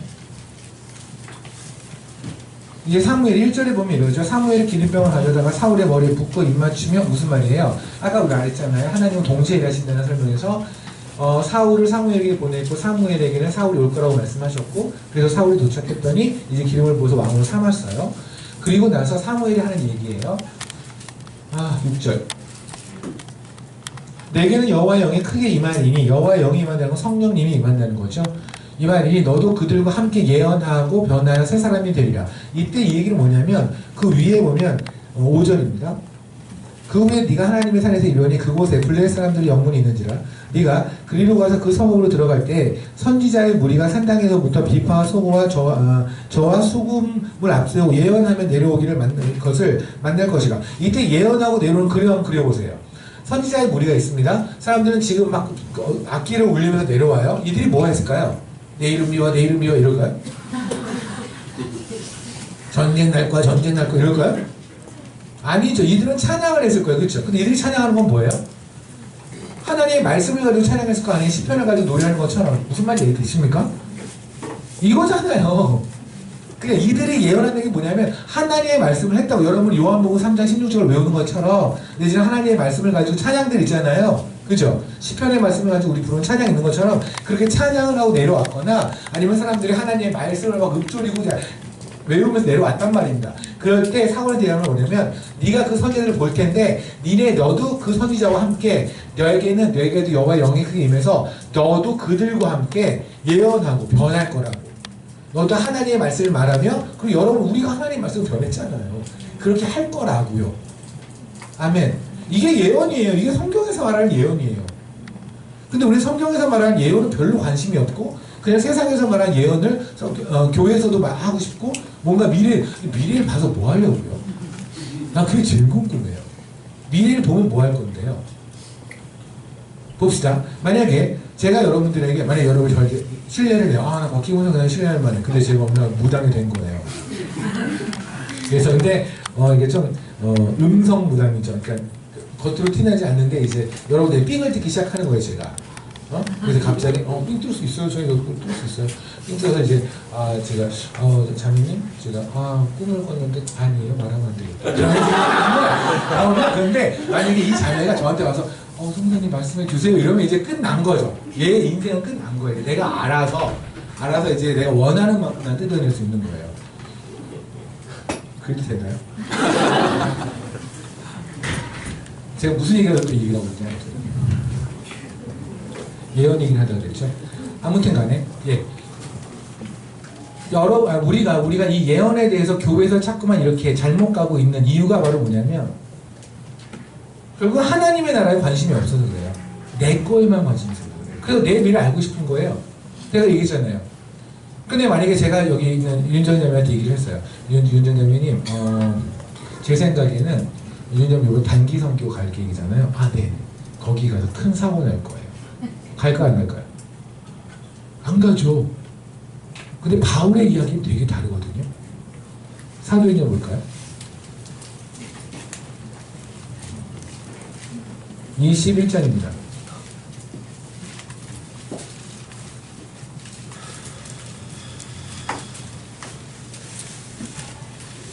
바울의 이야기는 뭐냐면 21장 10절입니다. 여러 날 머물러 있더니 아가보라 하는 선지자가 유대로부터 내려와 우리에게 와서 바울의 띠를 가져다가 자기 수족을 잡으면서 말하기를 성령이 말씀하시되 예루살렘에서 유대인들이 이같이 이 띠 임자를 결박할 지방인의 손에 넘겨주리라 하거늘 우리가 그 말을 듣고 그곳 사람들과 더불어 바울에게 예루살렘 올라가지 말라고 권했죠. 근데 바울이 뭐래요? 바울이 대답하되 여러분이 어찌하여 울어 내 마음을 상하게 하느냐. 나는 주 예수의 이름을 위하여 결박당할 뿐 아니라 예루살렘이 죽을 것도 각오하느니라. 그러면 이때 예언을 한 사람들의 우리의 일반적인 반응은 뭘까요? 당연히 하나님이 알려주셨으니까 안 가는 거잖아요. 우리 그럴 거 아닙니까? 여러분이 바울은 100% 그럴 거예요. 아이고 하나님이 딱 막아주셨네. 아니 하다못해 무슨 성교를 가든 뭐라 하든 간에 비만 와도 하나님이 다 막았대요. 자기네도 요만큼 몸에 티끌이라도 하나 뭐라도 상처 날 것 같으면 다 하나님이 막아주셨대요. 진짜일까요? 그럼 하나님은 지금 바울한테 일부러 안 맞고 바울을 까여가지고 죽은 걸까요? 목 잘라서? 아니라고요. 가야 되는 땅이에요. 그죠? 근데 우리가 잠깐만 그러니까 세상에서 말하는 예언을 좋아하는 이유는 뭐냐면 내가 나쁜 일을 안 당하고 싶은 거예요. 근데 하나님 근데 여러분에게 그 길을 통해 하나님 영광 받고 싶으면 어떻게 해야 돼요? 그럴 때는 모르는 게 야단이에요. 모르면 가게 되잖아요. 일단 당하면 당하는 거예요. 근데 알면 다 피하고 싶잖아요. 그죠? 그러니까 우리는 결국 뭐냐면 나쁜 일을 다 피하고 싶어서 미래를 알고 싶은 거예요. 그죠? 차라리 좋은 일 같은 경우는 안 알아도 괜찮아요. 더 서프라이즈가 되니까. 근데 우리가 알고 싶은 건 뭐냐? 나쁜 일이죠. 나쁜 일을 피하고 싶은 거잖아요. 그 나쁜 일의 기준이 뭐예요? 나에게 불리한 것. 그 나에게 불리한 거 하나님께 유리하면 어떠실래요? 바울이 목자를 죽인 건 바울한테 매우 불리한 일이죠. 그런데 그 목자가 죽은 것이 그가 끝까지 예수를 부인하지 않고 그렇게 죽은 것이 이 수많은 그리스도인들에게 이렇게 많은 도전을 준다면 그걸 하나님은 이미 2000년 후에 대한민국의 어느 교회에서 바울의 이야기를 하며 목자가 죽은 그 바울의 이야기를 하며 수많은 사람들이 도전을 받을 걸 아시고 바울의 목이 잘라 죽도록 내버려 주셨다면 근데 만약에 바울이 그때 개겼다면 결국은 뭐냐면 우리에게 안 좋은 일하고 반드시 하나님에게 안 좋은 일은 아니라고요. 이해되십니까? 하나님의 큰 스케일로 본다면 우리의 흘리는 피가 하나님의 복음을 위해서 귀히 쓰일 수 있는 거잖아요. 그런데 우리는 자꾸만 미래를 알아서 나에게 안 좋은 일을 피하려고 애를 쓴단 말입니다. 그리고 그걸 피하라고 가르쳐주는 모든 사람들을 참 귀한 목사님이다, 귀한 선교사다, 귀한 사람, 귀한 영적인 지도자라고 합니다. 그런데 그렇게 알려준 사람 우리 주변에 무당 되게 많거든요. 왜 예수를 위해서 고난에 무릎 쓰려고 생각하지 않냐고요. 다시 말씀드리지만 미래를 알아서 뭐 하실래요? 내일 일을 알아서 뭐 하실래요? 제가 장담합니다. 여러분이 미래를 알면은 여러분 그리스도인으로 정말 살아가기 힘들어져요. 피하느라고 바쁠 거거든요. 그렇죠? 그런데 모르니 갔는데 저도 그랬어요. 마사라에서 제가 막 돌만에서 피가 막 터지고 이랬는데 만약에 그 사실을 제가 미리 알았다. 누가 와가지고 저한테 와서 막 돌 이랬다. 그러면 저는 안 갔을 거예요. 안 갔을 확률이 매우 높은 사람이에요, 제가. 그런데 그럼 괜찮게 몇 번 갔는데 아무도 없더라고요. 괜찮겠지. 하나님은 날 보여주겠지. 근데 진짜 보호하시더라고요. 이 돌이 여기까지 온 걸 보면. 원래 제가 원하는 보는 뭐냐면 오던 돌이 여기서 산산조각나고 이런 거예요. 하나님께서 하나님 만드신 게 또 과학을 만드신 분이 그분이셔서 이렇게까지 안 하시고 그냥 맞게 하고 이렇게 하고 터질 건 다 터지고 그렇게 하시는데 그거잖아요. 제가 만약에 그런 환상을 받거나 그런 것들을 봤다면 전 안 갔다니까요. 그런데 제가 안 갔다면 그 사람들이 덜 궁금했을 거예요. 그죠? 쟤한테 받고 쟤 오다가 말았구나. 근데 그 사람이 되게 궁금하거든요. 무슬림 한복판에 18명으로 크리스찬 학교를 시작했어요. 크리스찬 학교에 예배를 드리는데 아침 저희는 교회 밖에 써있어요. 이렇게 바이블 이렇게 스크립처를 막 써놨어요. 그래서 아브라함에 대해서 막 써놨어요. 예배 시간에 그 무슬림 아이들이잖아요. 무슬림 가정 아이들. 걔네들한테 예수만이 답이라고 막 선생님들이 그래요. 제가 불안할 정도예요. 저렇게까지 말이에요. 근데 또 제가 또 설교를 이미 그렇게 해놨기 때문에 또 말을 못해도 조절하지. 왜냐면 애들은 생각이 없잖아요. 애들 집에 가서 예수가 답이네. 그러면 다음날 또 이제 도끼 갖고 오거든요. 실제 와요. 제가 도끼 갖고 와요. 와갖고 막 부신다고 그리고 제 책상 앞에 딱 꼽아놓고 남자다. 이렇게 딱 꼽아놓고 대화합시다. 이런 사람 있거든요. 감사하죠. 뭐 도끼를 꼽아놓고 대화하는데 들고 대화하고 근데 꼽아놓고 이미 다 사용하시고 근데 거기서 제가 근데 지금 몇 명인지 아세요? 다 망한다고 그랬어요. 제가 알고 있는 분들이 성교 좀 아신다는 분들이 그랬어요. 이거 성교 그렇게 깡으로 하는 거 아니에요. 저 깡으로 안 해요. 저 믿음으로 해요. 근데 깡으로 하는 거 아니래요. 그렇게 정체 다 들키면 안 된대요. 제가 얘기했잖아요. 어떻게 사랑하는데 정체를 숨겨요? 그렇잖아요. 예수쟁이 정체 숨기고 어떻게 예수를 정해? 이게 무슨 말 같지도 않은데 내가 무슨 스파이예요? 내가 간첩이에요? 전 그리스도인이랑 간첩 아니에요. 저는 법적으로 거기서 크리스찬으로 있을 수 있어요. 다만 크리스찬으로 거기 있으면 문제 생기는 건 뭐냐면 저한테 까임이 와요. 그럼 괜찮고 제가 각오만 하면 되는 거예요. 물론 까이기 싫으면 저 정체를 숨기면 되는 거고. 안 숨기고 결정했어요. 왜냐면 아까 말했잖아요. 주님이 안 시켰는데. 근데 지금 무슨 일이 벌어졌는데요? 75명이에요. 할렐루야. 75명의 아이들이 모였다니까요, 벌써. 그리고 지금도, 그리고 요번에 방학식에도 부모님들이 그랬어요. 한 부모님이 그 아저씨, 아버님. 그 아버님, 집사님은 아니죠, 아버님이니까. 그 아버님은 정말 늘 그분이 그렇게 도끼를 갖고 있었던 그분은 희한한 분이에요. 자기 자녀를 보내요. 그리고 저한테 와서 계속 따져요. 왜 여기는 무슬림 이렇게 자기네들 예배 드리는 거 왜 허용하지 않느냐 그 얘기를 해요. 저는 항상 얘기했어요. 당신들한테 모스크라는 건물이 예배당이 있다. 그죠? 그냥 당신은 이 건물이 템플이지 않냐 맞대요. 근데 우리는 그렇지 않다. 이해 못 하시겠지만 우리는 우리 자신이 성전이고 그리고 하나님이 머무는 거 하나님 우리에게 허락한 예배를 허락하는 모든 것이 성전이다. 다시 말하면 당신의 눈은 여기가 학교로 보이지만 우리에겐 여기가 교회다. 그러면 우리가 모스크에 가서 우리 예수에게 예배를 드려도 되겠느냐? 말도 안 된대요. 똑같지 않냐? 이 교회에서 당신들의 신에게 예배를 드리는 것이 말도 안 되냐? 그건 존중을 해달라. 내가 당신들의 모스크에서 깽판 치지 않는 것처럼 당신도 여기 와서 애들이 여기서 예배를 드리면 허용하지 않는 저희 좀 이해해달라. 이해가 안 되죠. 하나님 안 믿으니까.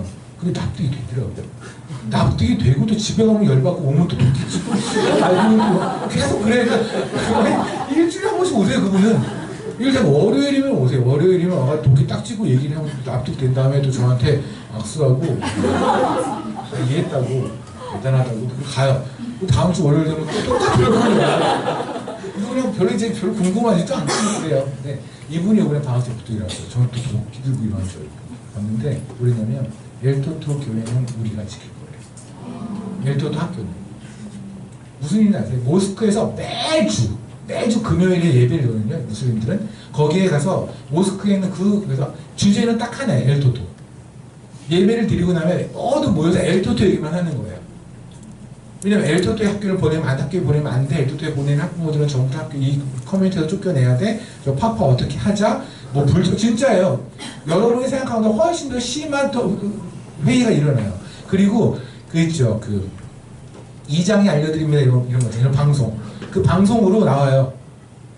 방송으로 막 나와요. 저희 아이들한테 처음에 통역을 시켰어요. 그 아이들한테 통역해줘요. 하면서 엘토토는 사탄의 집단이고 몇 번 들으니까 똑같은 얘기 너무 듣기 싫은 거예요. 그래서 아이들가 와서 통역해줘 못했어. 알아 나도. 마을에 동네에서 그게 막 나온다니까요. 상상을 해보세요. 그리고 그 사람들이 언제 밤에 와가지고 무슨 일 할지 몰라요. 진짜로. 그래서 학부모들은 괜찮아요. 학부모 아닌 사람들. 엘토토를 정말 증오하는 사람들. 근데 저 거기서 제가 아니라 하나님이 어떻게 75명의 아이들 만들어냈어요. 내년이면 더 만들 거예요. 왜요? 전 최소한 제가 만약에 돌에 까이고 돌에 하고 사람들한테 일어나는 모든 일들 제가 예언을 봤다면 전 안 갔을 거니까요. 안 봐서 갔어요. 근데 왜 우리는 계속해서 뭘 보려고 하냐고요. 미래를 봐서 뭐 하려고요. 결론은 하나잖아요. 나한테 불이익이면 하나님 안 하려고 하나님 일 안 하려고 미래를 보고 싶은 거잖아요. 죽는 거 보더라도 그곳에 갈 각오 되겠습니까? 여러분의 차가 뒤집어지더라도 그것이 하나님 원하는 것이라고 한다면 그렇게 될 각오 돼 있어요? 알면서도 그렇게 할 자신 있으세요? 못하죠. 알면서 어떻게 해요? 모르는 이야기예요. 아멘. 예언을 통해서 하나님께서 계속 말씀하시는 건 뭐냐면 개개인의 어떤 차사고가 일어난다 아니다라는 문제가 아니라고요. 하나님에서 그것이 작은 문제라는 것이 아니에요. 하나님은 계속해서 말씀하는 게 뭐냐면 예언을 통해서 말씀을 말씀하셨다고요. 그 선지자를 통해서 하신 모든 말씀들이 지금 성경에 기록된 말씀이고. 아멘. 그러게 고린도서에서도 계속해서 말씀하시잖아요. 예언을 말했을 때 분별하라. 그죠? 디스런하라고요. 웨이하라고 무게를 달아보고 이것이 비교를 해서 얘가 옳은지 한번 내가 검상해 보라는 말이에요. 아무 말이나 아멘 하지 말고. 그렇다면 일단 예언에 대한 얘기는 여러분이 들으셨어요. 그죠? 지금 아까 사울도 마찬가지잖아요. 하나님의 영이 임해서 한 예언이 뭐냐면 아까 했던 그 선지자들 했던 것처럼 찬양하고 하나님의 말씀을 읊조리고 하나님의 말씀에 얘기하고 바로 그 예언을 했다는 얘기입니다. 오케이.